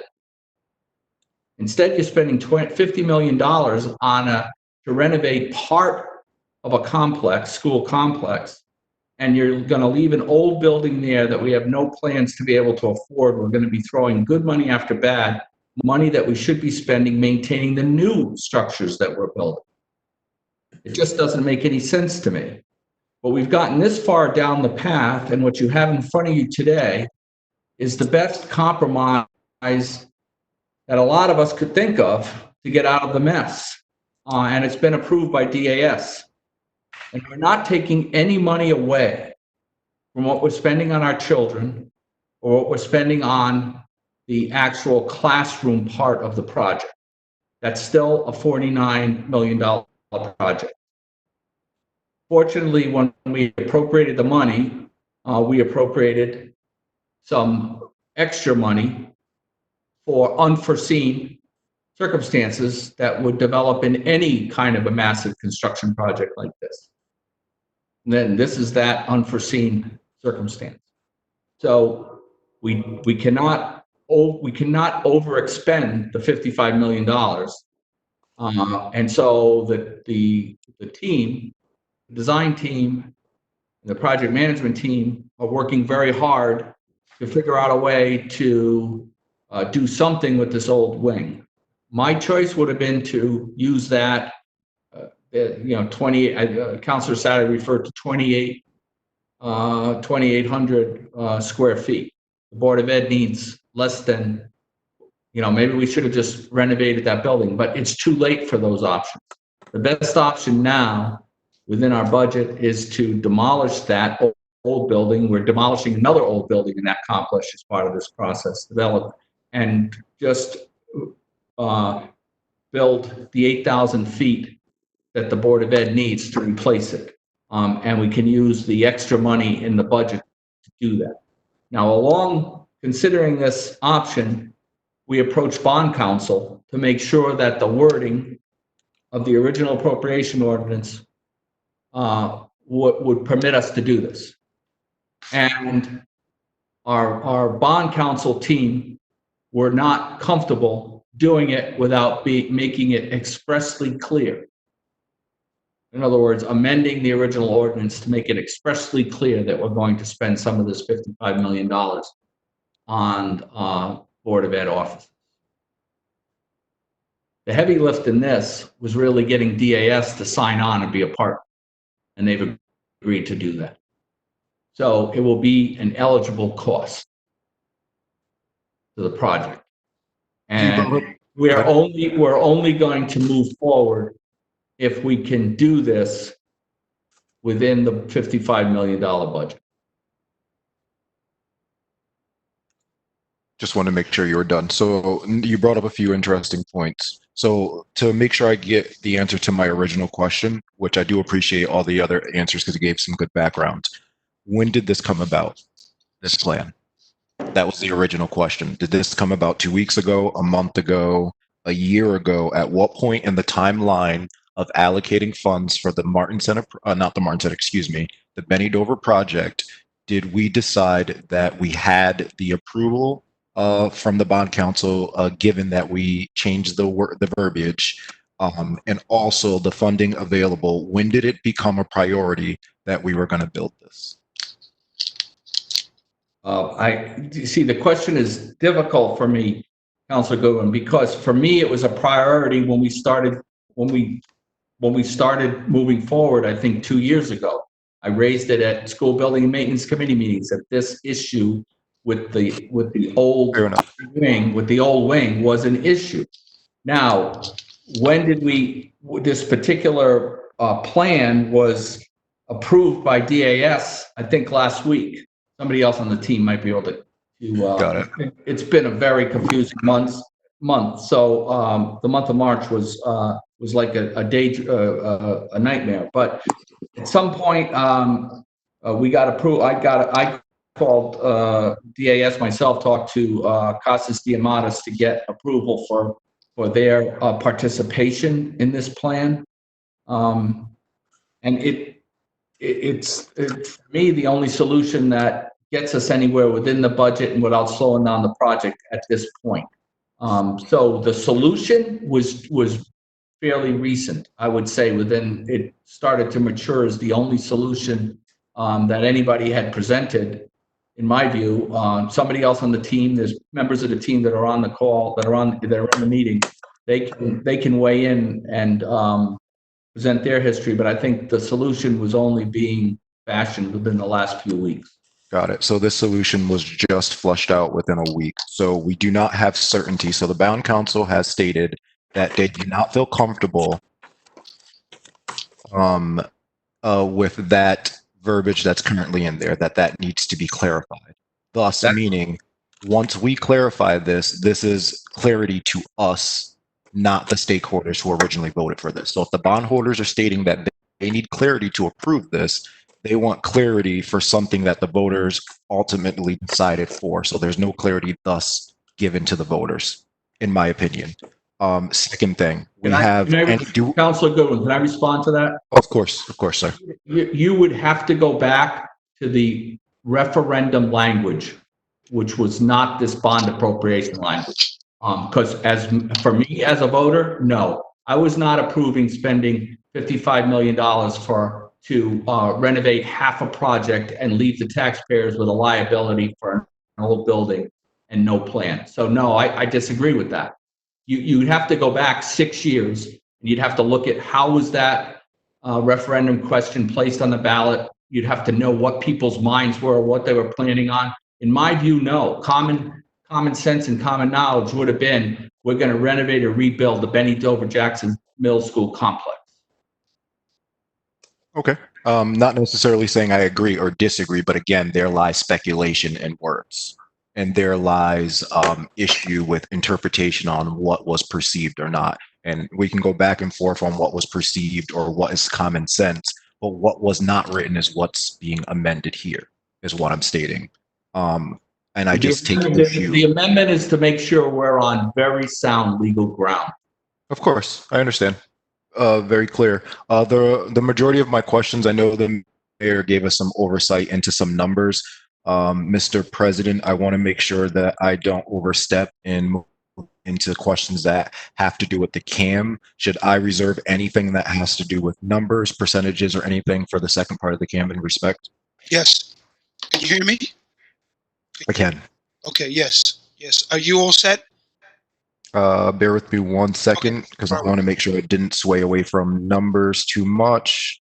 Also, Mr. Mayor, if you could speak to any consolidation. So you gave us a little oversight. The size and scope of the building would be reduced. That's correct. Therefore, the scope of maintenance needed in the future would significantly decrease for that building, correct? Yeah, it would be a brand new building, a modern building. And it would be sized to the needs of the Board of Ed. Got it. And I would assume planning is accounted for future upkeep. Usually there's, a square foot, a dollar amount assigned to a square foot that should be reserved for maintenance and such. No, that has never been done in this city. It's not done for any building in this city. It's not done for our brand new 3 elementary schools. Correct. It's not planned for a single building. And that's the point of trying to create some structural change in this city. That is one of my concerns with moving ahead with this project as currently designed, leaving that old building there, because that's going to steal the money in the future that should be going towards the investments that we're making. Thank you, sir. And I know we're going to get into the money aspect, so I appreciate your time and diligence on those questions. Mr. President, I know there was. Councilor Goodwin, can I just I'm going to have to limit you to 2 questions, and then I can come back to you later. Just want to make sure that, because do you know what I mean? Hello? You're being heard. I don't have a farther question, but if you want to limit to 2 questions, that's more than No, what I fine. mean is I want to know, you can answer them after I check with the other councilors, and then I'll come back to you. Correct. I'm agreeing. I'm saying whatever you want to do is fine. I'm just noting that what I'm saying before I pass this on, because I'm all set with my questions, is I'm asking if there's anyone on who can answer to this, because the mayor and others have alluded that there might be folks on that can answer some of our specific questions.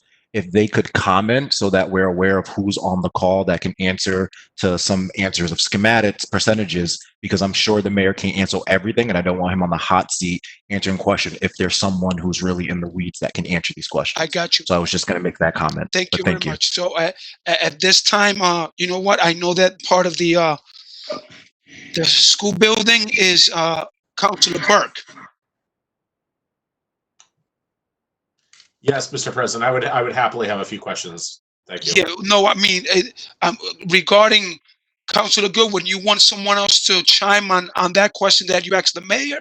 Is that it, or? No, in general, moving forward, there are certain things that the mayor couldn't answer, or may not be able to answer in terms of some of this stuff. So when I asked the law director some things, there was stuff he couldn't answer.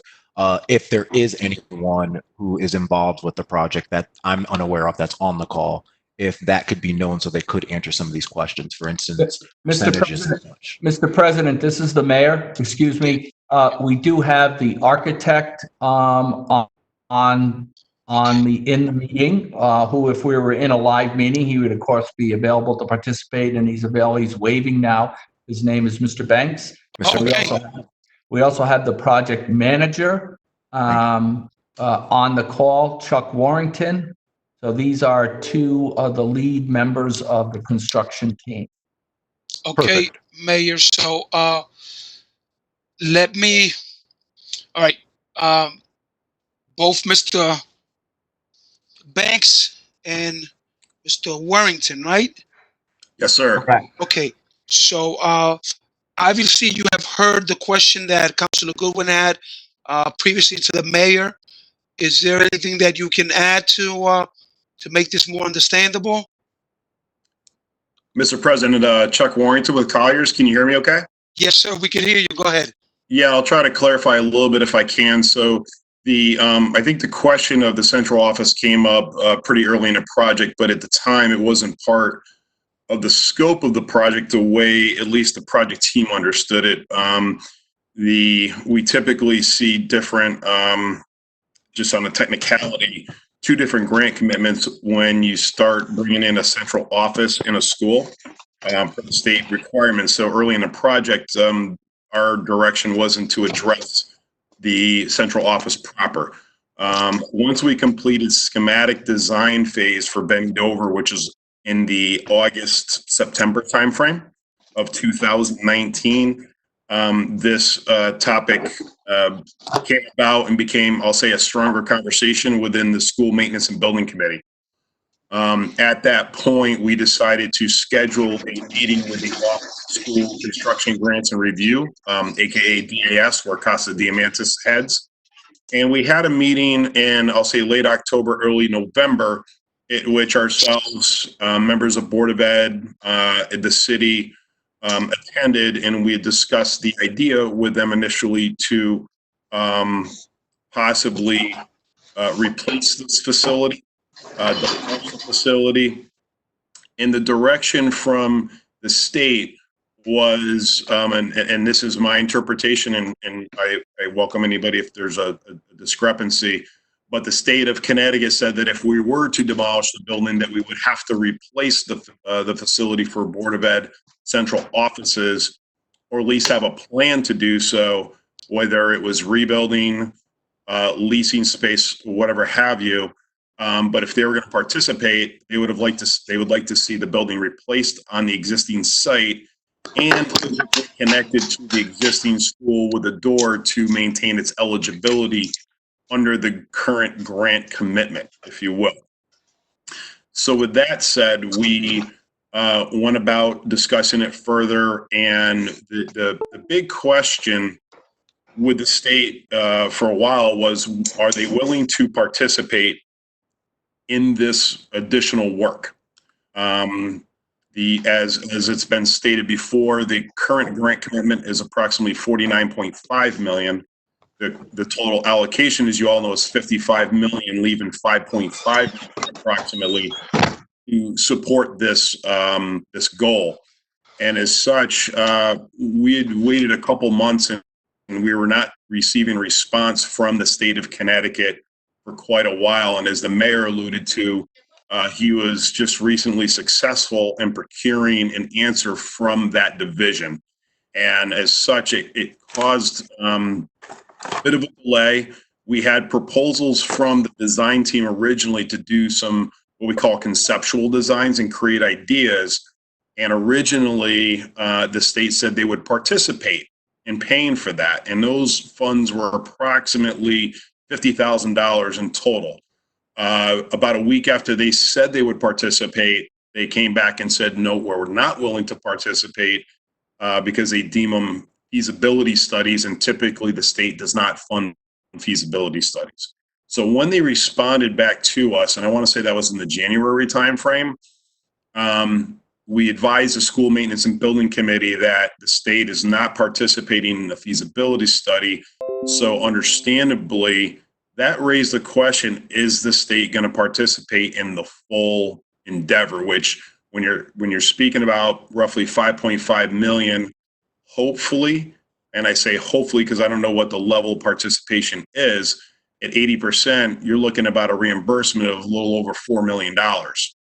Even at 40% reimbursement, which would be half of your reimbursement typically assigned for central offices, you're looking roughly about $2 million or so in reimbursement. So understandably, the concern of reimbursement on this endeavor was a huge question with the School Maintenance and Building Committee, as well as the mayor and the director of finance for the city, David McBride. So that caused a pause in proceeding with any type of options from the design team. They were paused to versus spending any money on the options until very recently. Again, last week or so, we were advised that the state would be willing to look at it, willing to participate. As I understand it, I wasn't part of that conversation. And as such, this is when the May 31st vote to approve the next agenda item came about. And that's why it's kind of late in coming, is because the state's uncertainty in reimbursement. So I apologize for the long-winded answer, but I was hoping to provide clarity there. Okay, thank you, Mr. Warrington. At this time, I'm going to allow Councilor Burke. Go ahead. Thank you, President Dominguez. I guess my first is actually a question to you. In his answer to Councilor Goodwin, Mayor Passero inferred that, based on the original 2014 ordinance, it's his perspective that, what was voted on then and the intention was for the full facility, at the central office, the old wing and the new wing of Benny Dover, to be redone. As a member of the council at that time as well, would you agree with the mayor's assessment? what I'll tell you this, I recall it was about schools. So I can't recall it being, the Board of Education administrative building being part of it. But when you look at it, all the buildings, I mean, they're not connected, but they all go together. So, but as far as I can recall, it was just the schools. But I understand what the mayor's saying, how, the buildings are kind of, what I mean, the same ages, So Most definitely. And I think, as a, someone who's just a voter who voted in the 2014 referendum, I think, there's a lot of history, a lot of messy history as we go back and looking at this project and how it's transpired. And loss in communication and calling it North Campus and South Campus versus New London High School and Benny Dover Jackson Middle School. I do plan on supporting this evening. I think it's going to save us money in the long term. That it's a good step for our children. How we got to this point may have been messy. Some of us may have had part in it. Some others of us may have come in more recently. But I do plan in supporting it. And if I could just also ask one, just for the mayor to provide further clarification on just your negotiations with the state and the State Department of Education, as Mr. Warrington just sort of summarized, and how we got to the current agreement where, as proposed, there would be some reimbursement rate to be determined. If you could just sort of provide a summary and explanation of that, Mr. Mayor. A summary and excuse me, but a summary and explanation of what aspect of that? How the negotiations as to what the reimbursement rate for this project would be. I am not aware. We didn't discuss. It was not negotiations. It was just a one-on-one phone call with the head of the Office of School Construction. And he agreed to support, as part of the project, the demolition of the old wing that holds the administrative offices, and as long as it was reconstructed in a size suitable, no bigger than what the Board of Ed offices would need, which is what we've endeavored to do. So, I might point out too that there are some student services that are provided in that wing also. It is part of I've gone up and down that hallway going to and from school building and maintenance committee, and there are offices on that. There are schoolrooms in that main floor that have students and teachers. I'm not sure what the school programs are that are being provided, but that building is not all administrative, offices. Thank you, Mr. Mayor. And with that, Mr. President, I'll just conclude in saying again, yeah, I do plan on supporting this evening. I also, as was pointed out before, I'd just like to reiterate that, especially now where, all of our district, all three of my kids are participating in distance learning. And with the central IT hub of our school district being located in the central office building, I think it's just as essential as schools to update our education facilities into the 21st century, and as well as the cost savings that we have by going forward with this. I'm taking undue burden off of building maintenance and having for the most part, all new facilities in our Board of Education. I think it's a good decision, and I plan on supporting it. Thank you, Mr. President. Right, thank you very much, Councilor Burke. And also, whoever's next, I'm going to call right now. Please make sure at the end that you have concluded, so I know to call on somebody else. And for now, I'm going to call President Pro Tem Nartates. You have the floor. Thank you, President Dominguez. This is President Pro Tem Nartates. I'll be short. I think this is a good compromise. I think that those offices are part of the school, and that it should have been included in the original proposal. In piecemealing a school together. I'm not interested in partial development. So I support the amendment, and I'm going to be voting in favor of this CAM tonight. Thank you. Okay, thank you, President Pro Tem Nartates. Is there any other councilor that wishes to speak at this moment?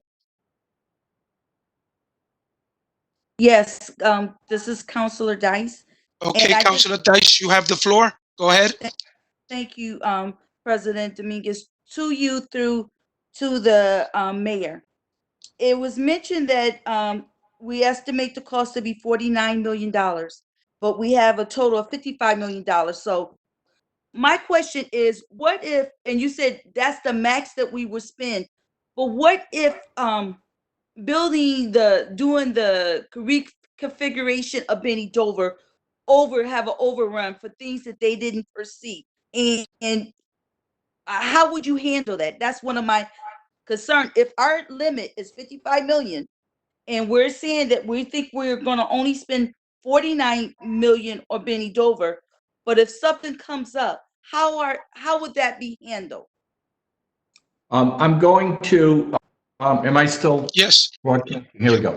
So I'm going to defer to the project manager, Mr. Warrington. But I just want to say that I ended up in, just so some of you might not have this history, but I ended up in the same position with the high school project. Mm-hmm. The high school project, I don't remember the exact numbers, but the extra money that was built into the high school project, the same way as the middle school project, ended up having to get thrown into the project too to make it work. In a way, that's what it was there for. We would like to keep it as an extra buffer in case of cost overruns. But as Mr. Warrington will explain, there are contingent funds in the project budget also.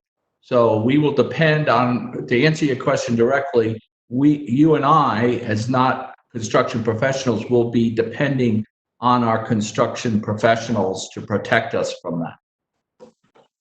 Mr. Warrington? Yes, thank you, Mr. Mayor. So to answer that question, there's a few, I'll say, safe measures or policies and procedures that we follow throughout the project. First, the original grant commitment is the $49.5 million contained within that budget, and we have allotted roughly $2,468,000 currently for owner's contingency. That is a specific budget line item, and that our budgets are shared for every school maintenance building committee, so anybody can see those, and I can share those if anybody wants to see that now with you on my screen. But we have $2.5 million allotted for those unforeseen conditions during construction. Mostly they're going to be for hidden field conditions that we didn't foresee. So that's just kind of addresses the 2.5 within the 49.5. However, as we're going through the design process now, we go through 3 phases. The first was schematic design. That was completed late last summer, early fall. The second phase was design development, which we just recently completed. Design development is approximately 65% completion of the entire design. In each of those 2 phases, we have completed what we call estimate reconciliation. So the architect has hired a professional estimator that's a professional in this area to estimate the plans that they developed. The construction manager, who's O&G Industries, who we brought for your approval, is also estimating the design development set. What we do is we take those estimates, we compare them side by side.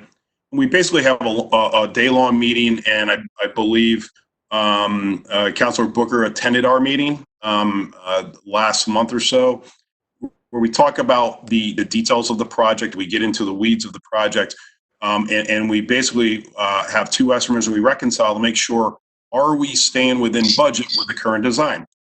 Those estimates came in within $1.7 million of the roughly 38 point, and I can give you the actual budget. The construction budget is 38.9 million roughly.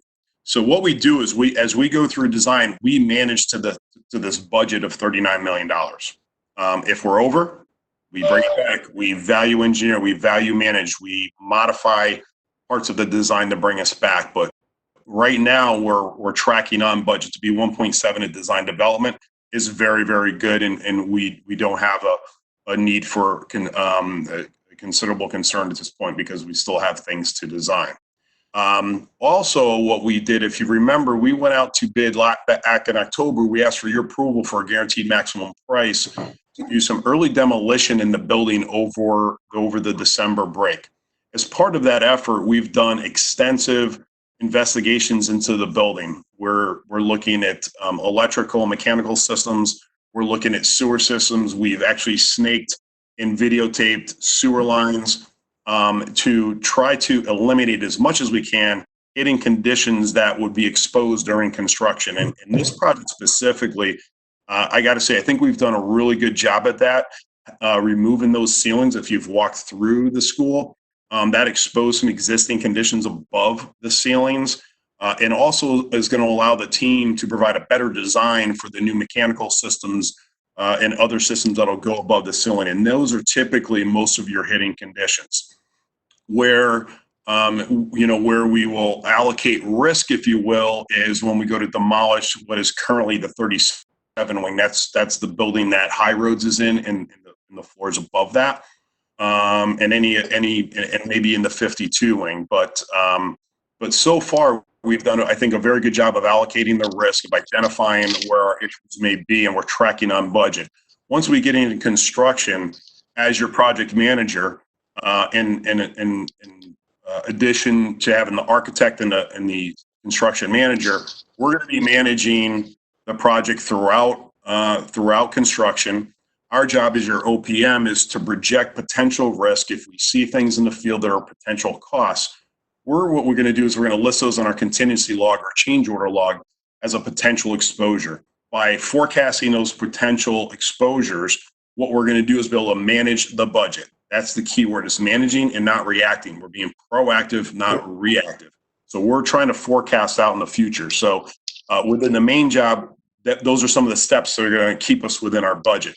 With respect to the central office, which is primarily being, I'll say, funded with the 5.5 million, not taking into account the reimbursement, we also have contingency, and Councilor Sadi alluded to that, to some of that budget already. And within that budget alone, we have allocated about 150,000 for owner's contingency. And so the other aspect of this work is that it's most likely going to be bid, and what we're recommending is bidding is what we call an ad alternate. If anybody's not heard of that, basically when we go out to bid with the main job, and this is the reason why we want to prove it now, is because we want the design team to design your central office, put it out to bid at the same time as the main part of the project. If we don't, and we did it as a change order when the project's going, it's not as advantageous to do as a change order. Our pricing is going to go up if we do as a change order. If we do it now at bidding, you have competitive bidding. If anybody's familiar with bidding, the more competitors you have, the more vendors you have bidding it, typically the prices will be more competitive, come down lower. So that's one reason why we're asking to do it now and get it done for later this fall. The second aspect is by doing it as an ad alternate, we have the price for this work at the time of bids, which will be later this fall, and we'll know, can we afford this within the budget? And also the work itself will not be occurring until the end of the project. So what we're going to be able to do is manage the budget throughout the main part of the project, which is approximately 36 months. And as we go along, we're going to see where we stand with your budget, and we'll be able to advise whether you should proceed with this portion of the work or not. So that's a long-winded answer. I do apologize for the level of detail, but with all these measures in place, in combination with the excellent project team you have in the building committee, we'll be able to manage this and determine if you can afford this or not. So thank you so much. And I appreciate the long-winded, because at least I wanted to have an idea. So I just want to make sure that I understand, because we're going to be going from 28,000 square feet to only 8,000 square feet. And this is through you, President Dominguez, to the mayor. You said that you guys investigate and realize you only need 8,000 square feet? Is that correct? That I didn't come up with that number, Counselor Dice. Okay, Perhaps Mr. Warrington can answer that. I believe, yeah, he's raising his hand. Maybe. okay, thank you. Yes, thank you. Thank you, Mayor, and Joe Banks can opine as well. So we originally programmed Joe Banks, who you might be able to see. He's with Perkins Eastman. He's our lead project manager for Perkins Eastman. He worked pro bono with the Board of Ed with Kate McCoy to develop what would we call a programming for that space. And the original programming for spaces that they need was approximately 10,600 square feet, Joe? That's exactly right, yeah. Yeah, so what we did as an exercise before we came up with the 8,000 and said, well, what do we think ideally the 10,600 would cost to build? And it's at a very high level. We don't have plans, we don't have details. You know, we're going off our experience using square foot costs, and it was a little on the higher side. And that was around a $7-8 million project, if I remember the numbers correctly. So what we did is, saying, well, we can't afford 10.6, what can we afford? So what we did is we did a reverse budgeting, if you will. And what we did is we backed into how much can we afford, assuming certain square footages, certain costs per square foot in systems. And we came out between 8,000 and 8,300 square feet of building that we can afford. And we still have to test that. We still have to, 4 weeks from when Perkins Eastman starts, if you approve them, we'd still have to estimate that. We still have to go through an estimating process, and their estimator is going to estimate it. We're going to review it with us. We'll review it with the construction manager and go, are we on the right track? Are we in the ballpark for the budget? And if we're not, then we bring the whole team, the owner, us, architect, everybody back together and go, okay, we're not really fitting within the budget. What needs to move? What needs to change? And that decision is we give this information to the owner, to the building committee, and they give us feedback with decision. That's our job, is to give you information on that. And so that'll happen in 4 weeks. And then if that works out, okay, they're going to proceed right to what we call construction documents in the month of hopefully August timeframe, so that we can go to the state with the entire package, comprehensive, and go out to bid with one comprehensive versus two broken ones and lose that. So Joe, I don't know if you have anything else to add on that. No, that was a great summary. Thank you. All right, thank you so much. Those are my two questions. Thank you, President Dominguez. Okay, thank you, Councilor Dice. Is there any further discussion, any other question at this time from any other councilor before we vote? Counselor Sadi has questions. Okay, Councilor Sadi, you have the floor. Through you to Mr. Warrington or the mayor. I guess to Mr. Warrington. Could you explain to me or to this council what the funding percentage is for the Benny Dover Jackson Middle School project? Reimbursement rate, John? That's correct. My understanding, it's designated as a magnet school, so it's an 80% reimbursement rate. Okay. And regarding pools or boards of education, what would the reimbursement rate by statute be without any written agreement? Typically, it's 50% of a district's reimbursement rate. So your normal reimbursement rate is actually about 79% the last time I looked. So it would be basically about 40% for a central office. So the additional cost, if it's at 40%, because we don't have anything in writing saying it's anything different than that, would, instead of costing us 80% of 5 million, would be about 100,000, excuse me, about $1 million. 1.1, yes. Cost about 3 million. That's correct. You go from about 1.1 to roughly 3.3 of those additional dollars, John. Okay. And I appreciate your candor and your honesty. Does your firm expect to receive any additional funds if this motion is passed today? As far as reimbursement? As other fees. In other words, would there be an amendment to your contract? So let me opine on that a little bit, John. I'm going to share my screen if I can. That's fine. If you don't mind with the members, it might be helpful to.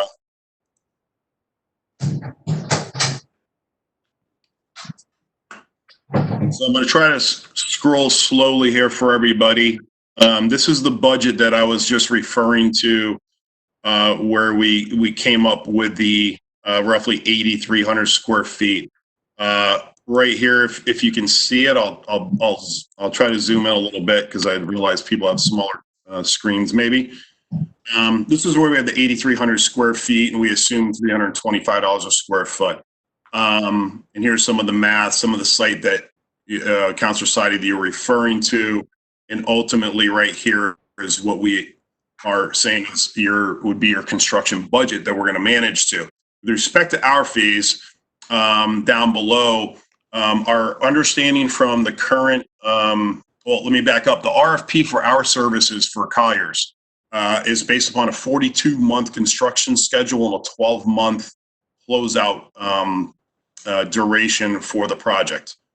We've always kind of questioned the 42-month duration. We've always thought based upon this scope of service, it might be longer, but we wanted to wait until we had the construction manager on board. And now that we're through design development, they're estimating the construction services to be construction duration, not including the central office, to be about 36 months. So if you take the 36 months from the 42, you have about 6 months of services that would potentially be not used by us. However, with the central office, we're estimating roughly 12 to 14 months. We'll say 12 months for the discussion to demolish and build the new central office. And you'll see that in the letter from Perkins Eastman, their proposal. We checked with O&G, they agree. So if you take the 6 months we already have kind of saved, if you will, from the base project, and we add on 12 to that, we're estimating an additional 6 months of oversight by ourselves to help you manage and oversee this part of the work. And of course, this is, I want to stress, this is just a budget. And I would certainly say, let's revisit it when we get there, and maybe we can revisit the level of oversight that you might need for it. What is your budget right now showing that you're asking for remuneration for those additional 6 months? So we're setting aside 90,000, John, basically 15,000 for 6 months. And if you can see here, you can see my calculation, 15 times 6 to get to the 9. And again, at that point, depending on where we're at in the construction, if services, if that work is going well, which I expect it to be, maybe we can reduce that number a little bit for you. And you're also in your budget have an additional 50,000 for your construction manager. Yeah, we do. And John, that's probably a little conservative. If we put these together out the bid at the same time, a lot of the bid packages are going to be similar between the main project and this part of the work. So, I might be a little bit heavy on that one, to be honest, but I just, when we budget a little bit conservatively. Okay. And what is the architect's budget at this point in time for the original $49.9 million Benny Dover Jackson project? Yeah, John, I'm going to bring that up. So I wanted to bring that up. I just found this nice. So the remaining amount in their line item is $543,000. No, that's not my question is, what is their contract? What is the cost of their contract for designing and developing the Benny Dover Jackson? The basic contract, correct. It was, you can see $2,057,800. Okay. And so they're getting about $2.1 million to design a $50 million project. If you add that, you're adding the two together, John? No, just the South Campus without the Board of Ed. 49.9 million.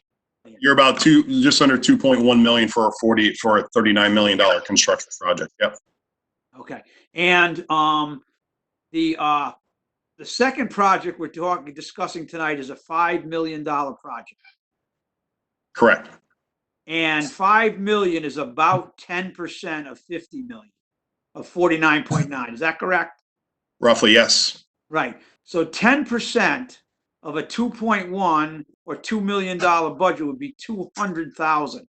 Could you explain to me why they would be asking for 570,000? Yeah, I'd be happy to. I guess if you want, we can answer that here. I don't know if that's for the next item that's coming up, for their fees or not. You let me know, John. Well, I think they're part and parcel of both because one leads to the other. Yeah, I think, if I could maybe defer to Perkins Eastern, they created their proposal and maybe give you some thought into why their proposal is the value that it is, if that's okay. Yeah, I think probably Joe Banks would be better able to answer that question. Yes, thank you. Joe Banks. Sure. Yeah, so the question, if I'm understanding it, Mr. Sadi, is the percentage of our fee when balanced against the anticipated cost of construction is higher for the Board of Ed project than it was for the original project. Is that the question? Just wondering why it's, in other words, 2.1 million for 50. And if you do simple math, the Board of Ed is 10% of that. And so I would think that it would be 10% of the fee, or $200,000 to $210,000, as opposed to what we're seeing here tonight of 573. Yeah, Councilor John, excuse me, and Mr. Banks, you know what? I just want to stay with the CAM. I know that you said it, but that's the next CAM. Let's just, you know what? Let's vote on this one first, and then Mr. Banks, I'll give you guys the floor again, and then you can proceed. Because I know there's other questions about the finances in that one, and Councilor Goodwin had questions about that, and I don't want to kind of like merge these two together. Even though, yes, I respect your decision, Council President. Thank you, sir. Thank you. Mr. President, may I make a motion? Yes, sir. Make a motion. I would like to make a motion that we refer this aspect of the CAM back to committee on the grounds that we do not understand what the percentage is going to be paid back to us, for that to be flushed out a little bit more. And I don't think we'll render the answers needed in terms of the scope or the loss in terms of what we have allocated for a contingency plan. So I would like to make a motion to move this or refer this to committee. I would second his amendment. All right, the motion has been given by Councilor Goodwin and has been seconded by Councilor Sadi. Is there any discussion? Yes, Council President. This is James. The motion to amend. Hold on. This is James Burke, Council President. Councilor Goodwin mentioned referring to committee, but he didn't name which committee. I think John was going to make that amendment. I would like to refer that back to the building and maintenance, schools and maintenance, excuse me. I think it's got to be one of our. My apologies. I will refer that back to finance then. All right. Any discussion on this?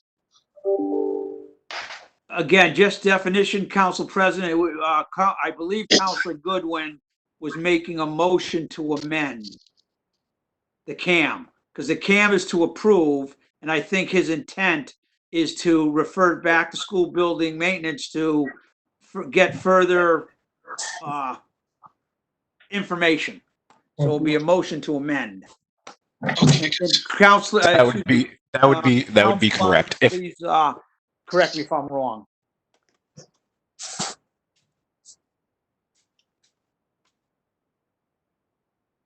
Attorney Londrigan, did you hear that?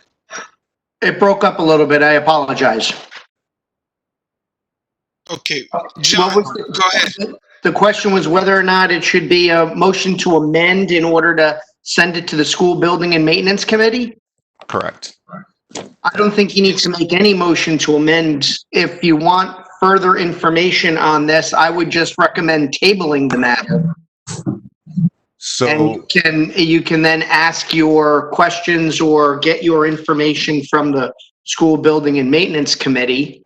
I don't think you need to amend the underlying CAM, which is what you're going to be voting on eventually, assuming you get your answers, to the correct answers to your questions. Does that make sense? That was exactly the clarity I needed. Now that I have your attention, attorney, what would be necessary to either remove or amend my current motion on the floor to, in return, speak to what you're saying now? I think the first step would be, Councilor Goodwin, for you just to withdraw your motion. I don't know who seconded it, but that person could then. Counselor Sadi seconded, so I will remove my second. And then with that done, I believe the table is clear as far as pending motions. So at this point in time, anybody, if this is the direction you want to go, could make a motion to table this. I would recommend tabling it to a date certain, because if you just table it, it's automatically gonna need to be pulled at your next meeting. So I just don't know the schedule of the school building and maintenance committee. But perhaps just for simplicity and trying to coordinate all this virtually, which is new for everybody, make a motion to table it to your April 20th meeting, I think is the next one. Mr. President, I'd like to make a motion to table this to our April 20th meeting.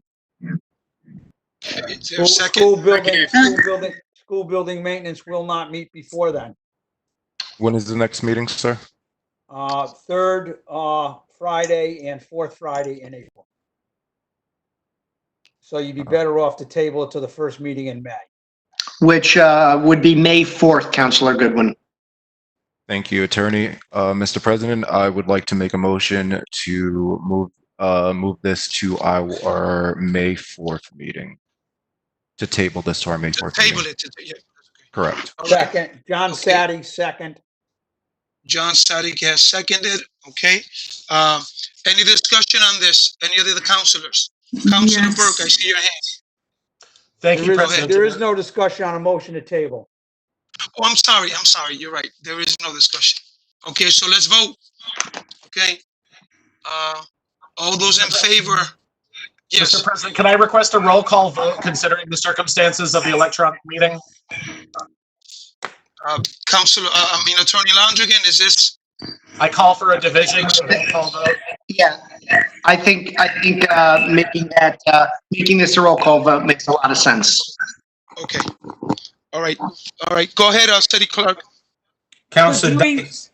Wait a minute, could you repeat Yes. the motion again, please? Yeah, the motion is to refer to table this item 8.3 to the May 4th City Council. Okay. Just Rihanna Dice, yes. Councilor Burke. No. Councilor Sadat. Yes. Councilor Goodwin. Yes. President Dominguez. Yes. Councilor Booker. Yes. President Pro Tem Nartates. No. I didn't hear you. I'm sorry. That was a no. That was a no.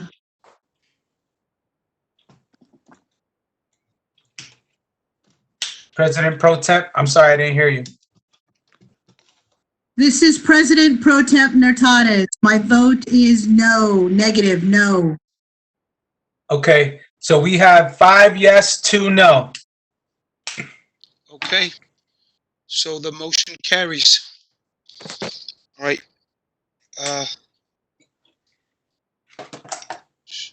So we're going to move on to the next one. Okay. So this will be tabled to the 8.3 will be tabled to the May 4th City Council meeting. Okay. 8.4, John Sadi. Councilor John Sadi. Move the CAM. I need a second.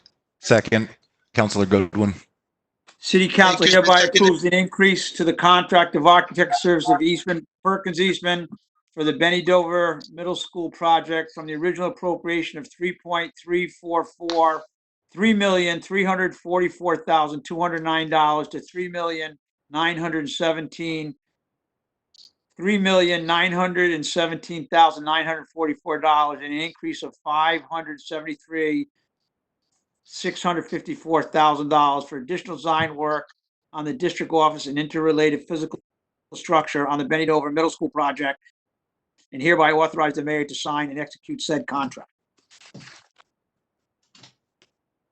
So, again, I guess the question would be to Joe Banks.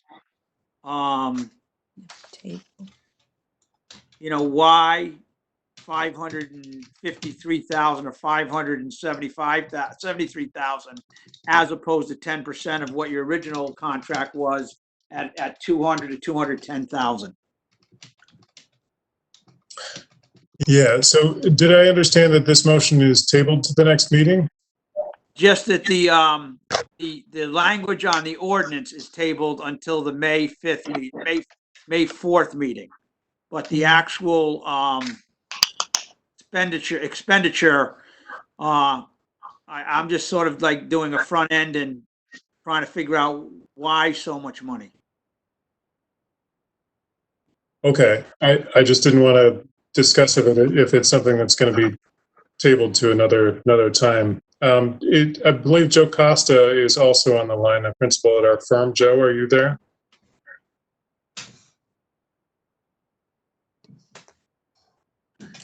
Okay. In his absence, I'll give you a short answer. We're happy to have a longer, more detailed answer as well. When we look at any project like this, there are multiple factors that go into the fees that we price it in. Some areas require very much the same and repetitive work, even though the cost of construction is relatively high. The cost of designing it is not as high. In other areas, the cost of designing something, of figuring it out, of getting the problems, is more difficult and higher. In this particular case, we have two factors that are influencing the cost of the fee primarily. And I think Joe Costa had discussed this at our building committee meeting as well the last time that we met. The first one is the pressure on the construction schedule. What we've been told for this project is that it needs to be bid at the same time as the Benny Dover Jackson Middle School, which is already over 2/3 of the way through the design process. So in order for the Board of Ed project, if you will, to go from zero to full construction documents at the same time that the Benny Dover Jackson Middle School is already, we've solved all the problems thus far, that requires a lot more staff and it requires us to move a lot more quickly than we would otherwise. The other piece that's significant is, which I think Mayor Passero alluded to a couple of times, is the fact that these buildings currently are joined together. In other words, the fire pump for the middle school is housed in the Board of Ed offices. The fire alarm system incorporates both buildings. The utilities are all fed from the same place. Even the heat and electricity are all fed from the same place. We understand that our goal in this, and correct me if I'm wrong, but our goal in this is at the end of this, we have two separate buildings. They may be connected to one another as required by the state, but these are two separate buildings that are connected to one another. And what that means is that we've got to go back through some of the work that we've already done on the middle school. We've got to sort of pull those pieces apart and we've got to redesign them. So those are some of the factors that go into that fee. Thank you.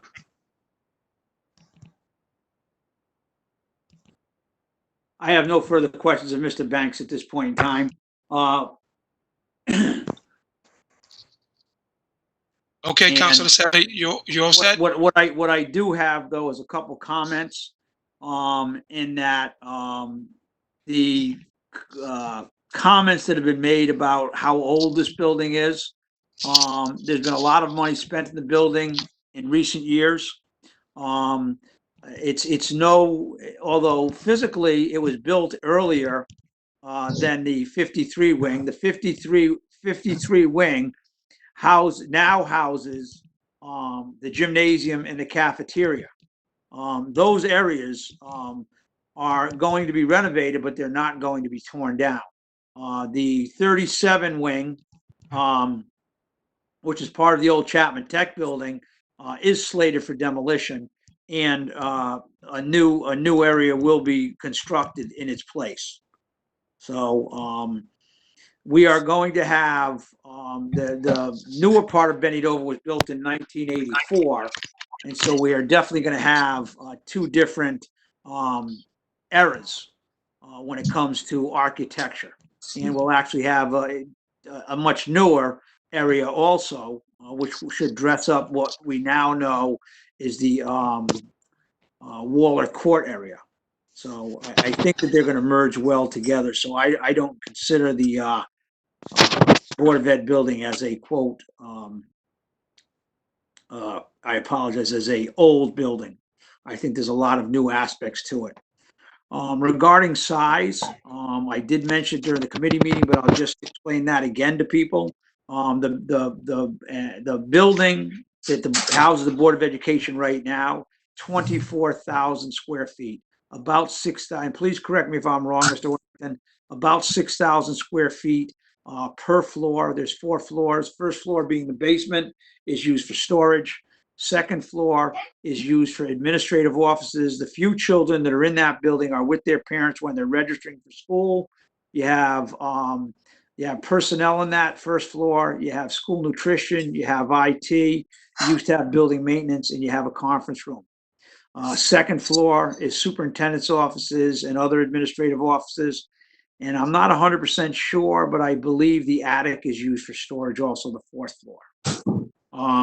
So at this juncture, what I would like to do, since we've tabled 8.3, I would like to make a motion to table 8.4 until the May 4th meeting. Mr. John, President, John, Councilor Sadi, hold on. Before you put a motion, I just want to allow others to have their question. I'll be glad to withdraw my motion to table then. Right. Thank you, sir. Okay. Any other councilors right now that would like to speak on item 8.4? Councilor Goodwin, did you want to speak on it? Originally, I was going to second that, but if I can get an explanation of what you guys deem to be schematic, since it's at the 25% rate, can you define what's schematics for me? Is that addressed to Mr. Banks? Yes, sir. Thank you. Mr. Banks? Yes, I'm sorry. I was muted. Can you repeat the question? Yeah, you have schematics here listed at 25% in there. It seems pretty high, so I was just wondering what schematics is, what it consists of, and if you can determine if that's high or if that's what you were speaking to my fellow counselor about, Mr. John Sade, in terms of the scope of the cost, in terms of the scope being a little bit more intricate. No, I think that's that is a different percentage there. What that percentage is the percentage of the whole fee taken up by that particular phase. So typically schematic design, which is the early design, it's when you're sort of flushing out how many spaces there are, how big they are, the relationships to one another. That's called schematic design. So that's before you're putting together details about walls and that sort of thing. The next one is design development, and that's where you solve all the problems that are in front of you. And the final one is called construction documents, and that's where you're documenting all of that so that you can hand a set of plans over to the contractor and they know what to buy and what to build and how to schedule it. Does that help answer that question? That does. Now the number 25%, 25 is 25% of 100% of the costs associated with the work being performed, or is that 25% of? No, that's 25. Good. That's 25% of our total fee. Now, is that high in terms of what's industry quoted for this type of work? Is that on the higher end? From what I look, schematics can range from anywhere from like 15 to 25%. So I would assume 25 is on the higher end. I wanted to know what deem this to be 25%. Is it the scope of work? Why on the higher end? So no, that's not accurate. Those are typically, I mean, they're set based on how what we're perceiving as the necessary requirements for those things. There are a lot of different ways to go about that, but 25% is a pretty typical SD or schematic design, as you're saying. Yep. Yeah, yeah, we concur with that from Colliers, anywhere from, 15 to 25, maybe 30. In this case, we need to develop a little bit more detail because of our restricted schedule as well. We need to go to the state and be able to give them a level of detail so they can review it in order to keep us moving forward as well. If I heard you correctly, sir, you mentioned, this is Councilor Goodwin still, you mentioned it's typically 15 to 25, it can be 30%. And if I echo you correctly, you said sentiments around or alluding to that depends on the scope. And in this case, the scope is rather granular. That is correct. Mr. Warrington, can you state? Yeah, that was Mr. Warrington with the answer. Thank you, sir. That's correct. Thank you.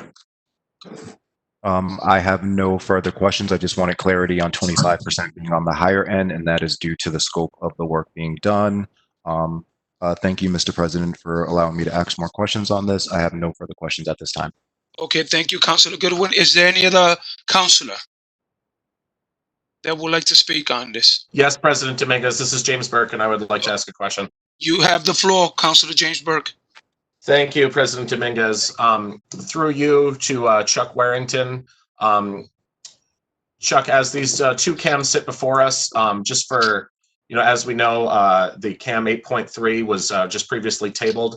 Could you maybe give us just an idea of this council tabling this, pushing a month back on the other end in terms of the completion of the South Campus project?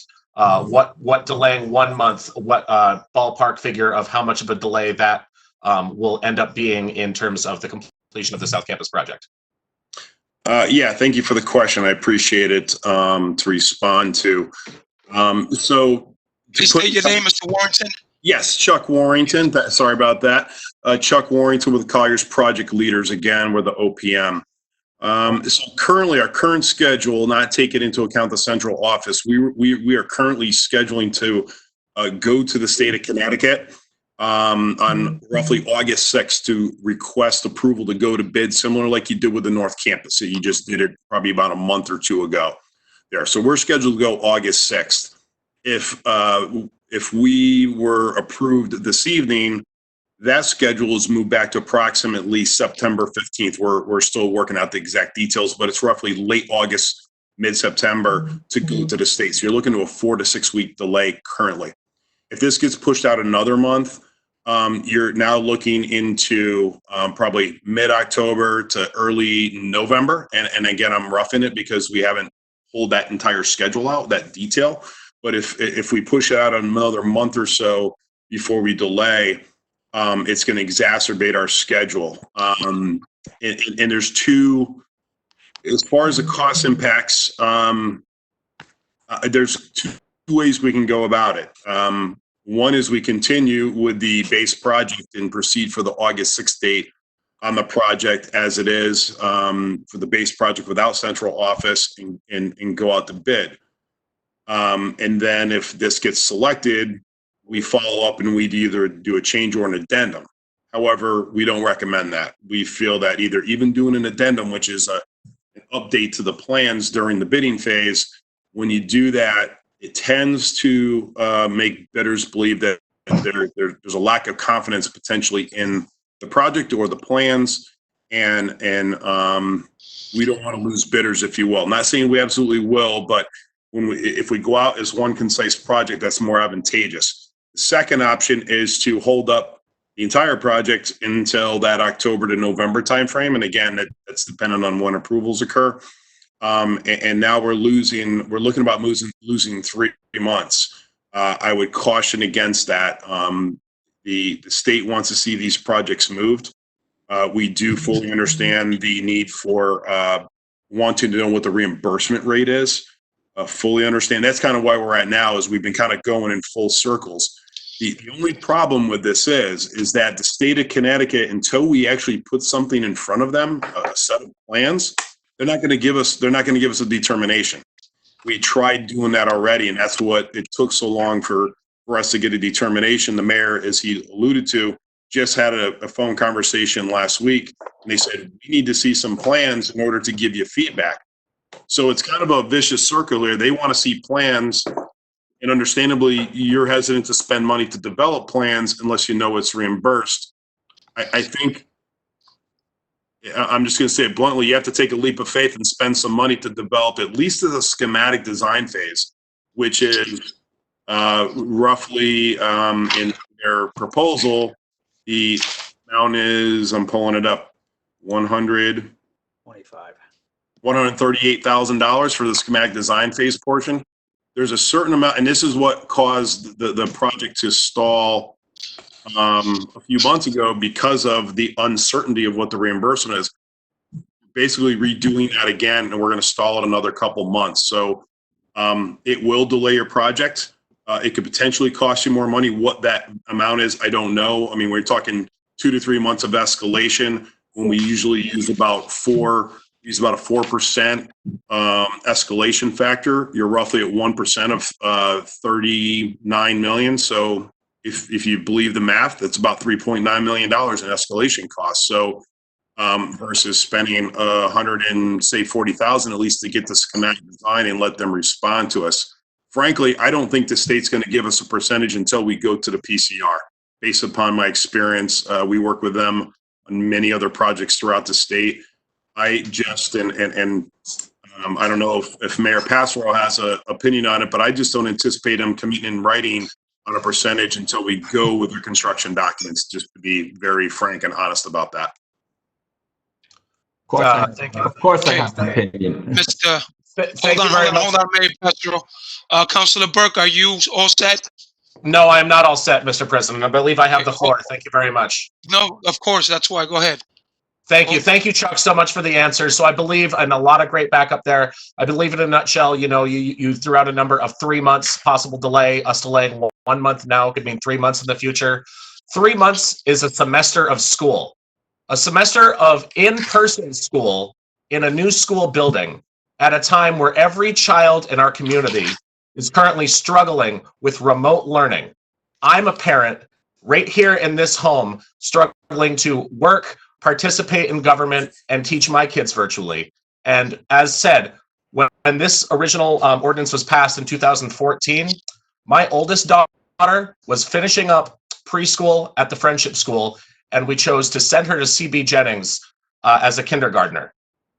At that time, I almost was certain that the new Benny Dover Jackson Middle School project would be completed by the time that my kindergartner in 2014 would be. Now I've lost faith in that. I know that the middle school won't be done by the time she starts there, but I'm not going to lose faith in my middle child or my youngest daughter. Because frankly, again, 3 months delay, that is a semester of learning for our children. We have waited too long for this project, and regardless of what our actions tonight, yes or no, I cannot support any decision that puts off this project one other day. So I beg of my colleagues to, muster and look that we've had this backup for weeks to try to make an honest decision. We have everyone here on the phone, who can give us the necessary information. As Mr. Warrington pointed out, we won't know the exact reimbursement rates until we submit a plan. So at this point, I would perhaps ask a question of the Director of Law. I don't have the council rules and procedures in front of me, but through you, Mr. President, to the Director of Law, can a tabled motion be voted for reconsideration? You have to give me a minute. That's not necessarily in your rules of procedure. That's going to be in Robert's rules. I'm going to need a minute on that. Sure. And Mr. President Dominguez, perhaps while the Director of Law answers that question, I'd be happy to, recess my time to anyone else that may has questions. But I, again, just want to reiterate that regardless of whether we decide yes or no on this decision tonight, We need to look in at the information and look into ourselves and make the decision that we think is best for New London. But I assume that we can all agree on the fact that we can't make, again, this was voted in 2014. 3 months is a semester of learning for our children, and I will strongly oppose any effort to push back the completion of these schools any further. Thank you very much, Mr. President. Thank you, Councilor Burke, and thank you for your suggestion. With that said, Mayor Passero, I'm going to allow you to answer that that was spoken, that question about the time frame. The people at DAS are very, very smart. They, and I think Chuck will back me up on this, when we went up there to discuss this issue, Michelle Dixon looked at us and said, well, we were waiting for you to come tell us about this problem. So they anticipated, they know what the problem is here. Whatever Councilor Sadi believes are the virtues of that existing building, it will suck up millions and millions and millions of dollars of resources from a very poor school district. And we need to solve that problem with this construction project. The state is ready to help us do that. And I'm not sure they're going to welcome whatever design we come to them in August without solving this problem. I don't have that level of confidence. So we have to solve this problem. We have a virtually brand new school, and it's going to be attached to this wing of the complex that we haven't touched. Okay. Thank you, Mayor Passero. I had a question, Mayor, real quick with the building there. Isn't the fire alarm, the system for the fire alarm also in that area? Or the fire pump. Yes. The fire That's what we're talking about, right? Is in the old building, yes. Because I work in that school, and there's always some dysfunction with it. It goes off. The doors are not working. When it happens, it closes the door. So, that even gives me to think that there's something also wrong with that, with the fire pump. I don't know if that's the same system, but the fire pump is just a pump that supplies the standpipes and the sprinkler system. Okay. If there's a building, I don't know how it's tied into the electronic components of the rest of the fire protection system. Okay. But the IT is also in that building, so we will have to maintain that building in the condition it's in if we don't address those issues in this project. Okay, thank you, Mayor Passero. Attorney Landrigan, do you have an answer? I do, President Dominguez. Pursuant to Robert's Rules of Order, a motion to reconsider cannot be done on a motion to lay something on the table. Okay. All right. Thank you. Obviously, you heard that, Councilor Burke. Thank you for your passion on that and for bringing this up. Is there any further discussion from anyone else before we vote? Just Councilor Sadi here. As you asked, I gave you an opportunity, and so I will now make a motion to table this until the May 4th meeting. Okay, so I need a second. I had a question, but I'll get. So There's already a motion on the floor, so. Well, it hasn't been unless- seconded yet. unless- Has not been seconded yet. it hasn't been seconded, so you can. I need some clarity from the law director since we have two different motions that are kind of attached. I just wanted clarity upon moving voting on this, whether yay or nay makes no sense given that it's attached to the first cam. I just wanted to make sure in terms of their project.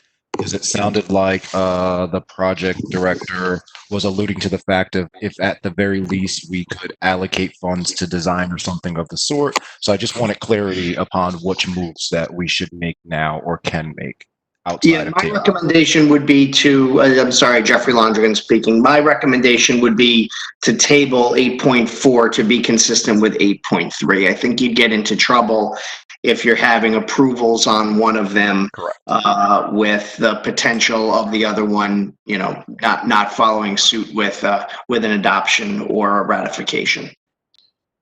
Okay. Thank You have you, the floor, Attorney. Councilor Goodwin. Thank you, Attorney. That was my clarity. I just wanted to respond or kind of talk to Councilor Burke's sentiments with regard to his school children and wanting to see this pushed along. I agree. I share similar sentiments. Being a community person, I'm also a product of New London High School. It's unfortunate that we can't pass this along, but we're not in any predicament to pass things along that are not in the best predicament for our voters who voted on this. I think what we did was buy ourselves time to actually get a feasible plan, have our questions answered, and have all the stakeholders at the table to answer those questions. Yes, they're on the phone now, but we have all of how long to get through these, and there's still questions that have uncertainty. It'd be much better if we could have a joint meeting of the council and Board of Ed to flush through this. I believe there are some members of Board of Ed. It'd be great to list. It would be great for our administration of the Board of Ed to speak through the design phase of it, how much square footage is actually needed. We have quite almost triple the amount of square face that they use now, square footage. They want to scale back and use 8,000 square foot, give or take, and we're hoping that that works, even though the suggested estimate was 10K, but that costs too much. I think this is reasonable to table it. I just want to make sure that I let Councilor Burke know that we understand, or I understand his sentiments, but please do know that there are others of us with kids in the school system and or that take care of kids in the school system. We have them at their interest best at heart. I am not in favor of this as it speaks. I look forward to continuing the conversation to collaboratively bring this to a CAM and make sure that we pass things that have thoroughly been flushed through with all of the stakeholders, including ourselves at the table. And I thank everyone involved for answering the thorough questions. I'm sorry it took up so much time. But I am very grateful for all the information and dialogue that we had today. And I look forward to building model schools and our kids getting into them. Thank you very much, Mr. President, for the time. Thank you, Councilor. President Dominguez, this is President Pro Temp. I would like to have a word on the floor, please. Yes, Councilor Pro Temp, President Pro Temp Nartatis, go ahead. Thank you, President Dominguez. So what I'm going to say, this is directed to the rest of the councilors, and what I'm going to say is something that our president has reiterated on several occasions, and that is that you absolutely have to read your backup material prior to the vote. A lot of these questions could have been answered if we would have contacted the right people. Mr. Banks is on, the project developer is on. We could have answered these questions before tabling this. And one other comment on tabling, this is surrounding timeline and money. And what we just did by tabling this is they're still getting paid. Mr. Banks is shaking his head. They're still getting paid. They still have project managers. This is costing us more money that the city of New London doesn't have. And so I want you to really consider the implications of your votes when we're getting into a predicament, in my opinion, on what's on the CAM. I'll give the floor back to you, President Dominguez. Okay, thank you, President Pro Temp Nartatis. With that said, we're gonna vote. Councilor Dominguez. I'm sorry, we're not gonna vote because, Councilor Sadi, you have a motion that you want to present? Okay. Motion to table. I get you. Yep. Is there a second? Second. Okay, it's been probably second by Councilor Dice. Oh, excuse me, Councilor Dice, second the motion. Yes, it's been probably second by Councilor Dice. Okay, it's been tabled. Let's move on. Yes, there was. Yeah, I call for a division. This is Councilor Burke. I call for a division. That's right. Thank you, guys. All right, so let's have a roll call vote, please. City Clerk. Sure. President Dominguez. Yes. Councilor Sada. Yes. President Pro Temp. Yes, for the table, to be consistent. Counselor Booker, Yes. Counselor Burke, No. Counselor Dice, Yes. Counselor Goodwin. Yes. 6 yes, 1 no. Okay, thank you. The motion carries. All right, and now we move on to 8.5. Move to Cam. Second. Okay, thank you. It's been probably seconded by Councilor Stadi. And this is the settlement agreement to be taken up after executive session. I'm just going to read it.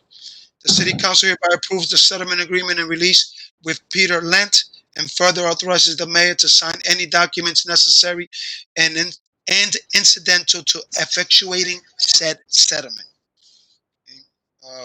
9.0, there was no appointments. And 10.0, we're going to go into executive session at this time. I believe you have to So- read I think you have to read the notice. Yeah, sorry. Thank you. So executive session, I'll move to Cam.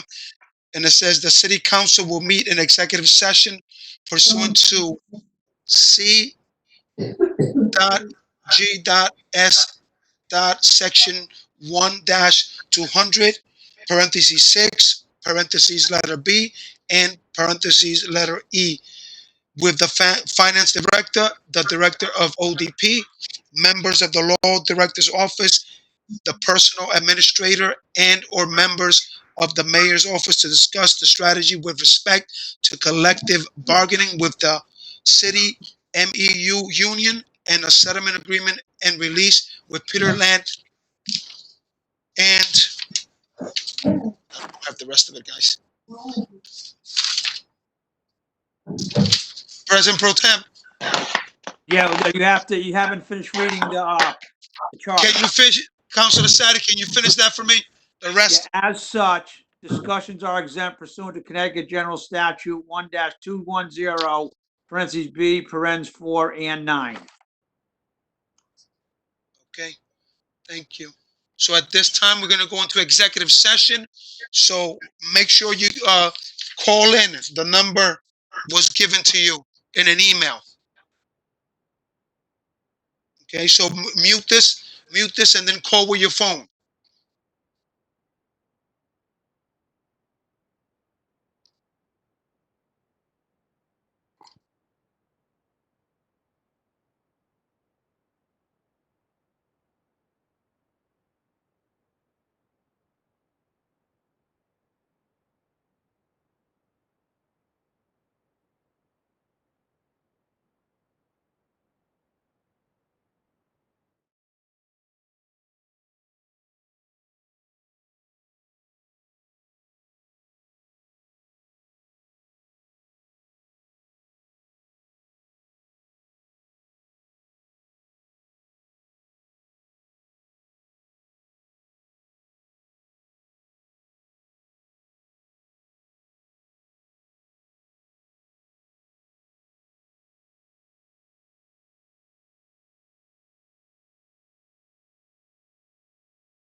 I gotta tell you guys, City Hall is pretty spooky at 10 o'clock at night.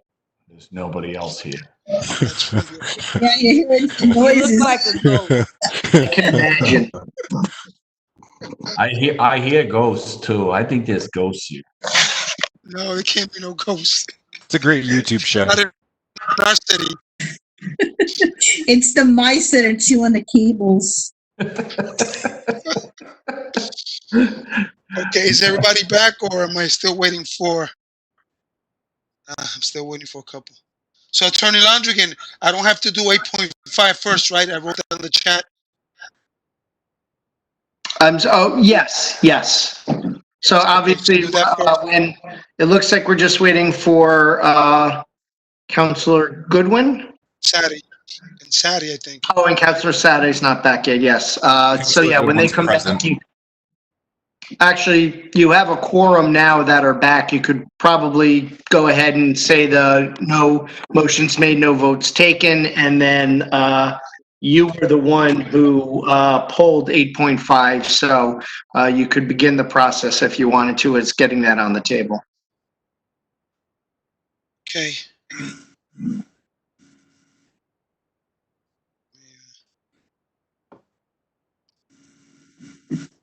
Let me just wait for Counselor Sadie. Sure. Just to make sure that. Mr. President, this is Yes, the sir. mayor. So while we're waiting, I'd like to take a moment to thank Dan from IT for hanging with us all this time. Dan, thank you. Yes, sir. Good job, Dan.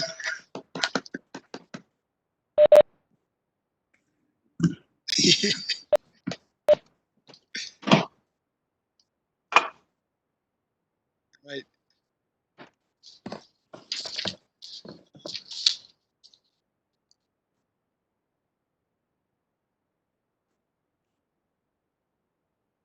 Oh. Okay, he won't be back. His computer shut off. I just got a text from him. Okay, thanks. Okay. All right, so I'll begin right now.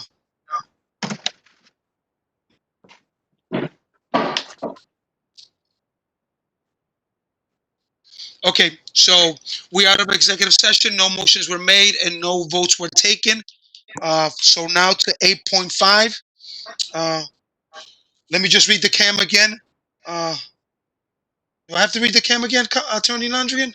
You don't. I know it's become sort of a custom for this council, but you just have to move the CAM. There's no requirement that you read it.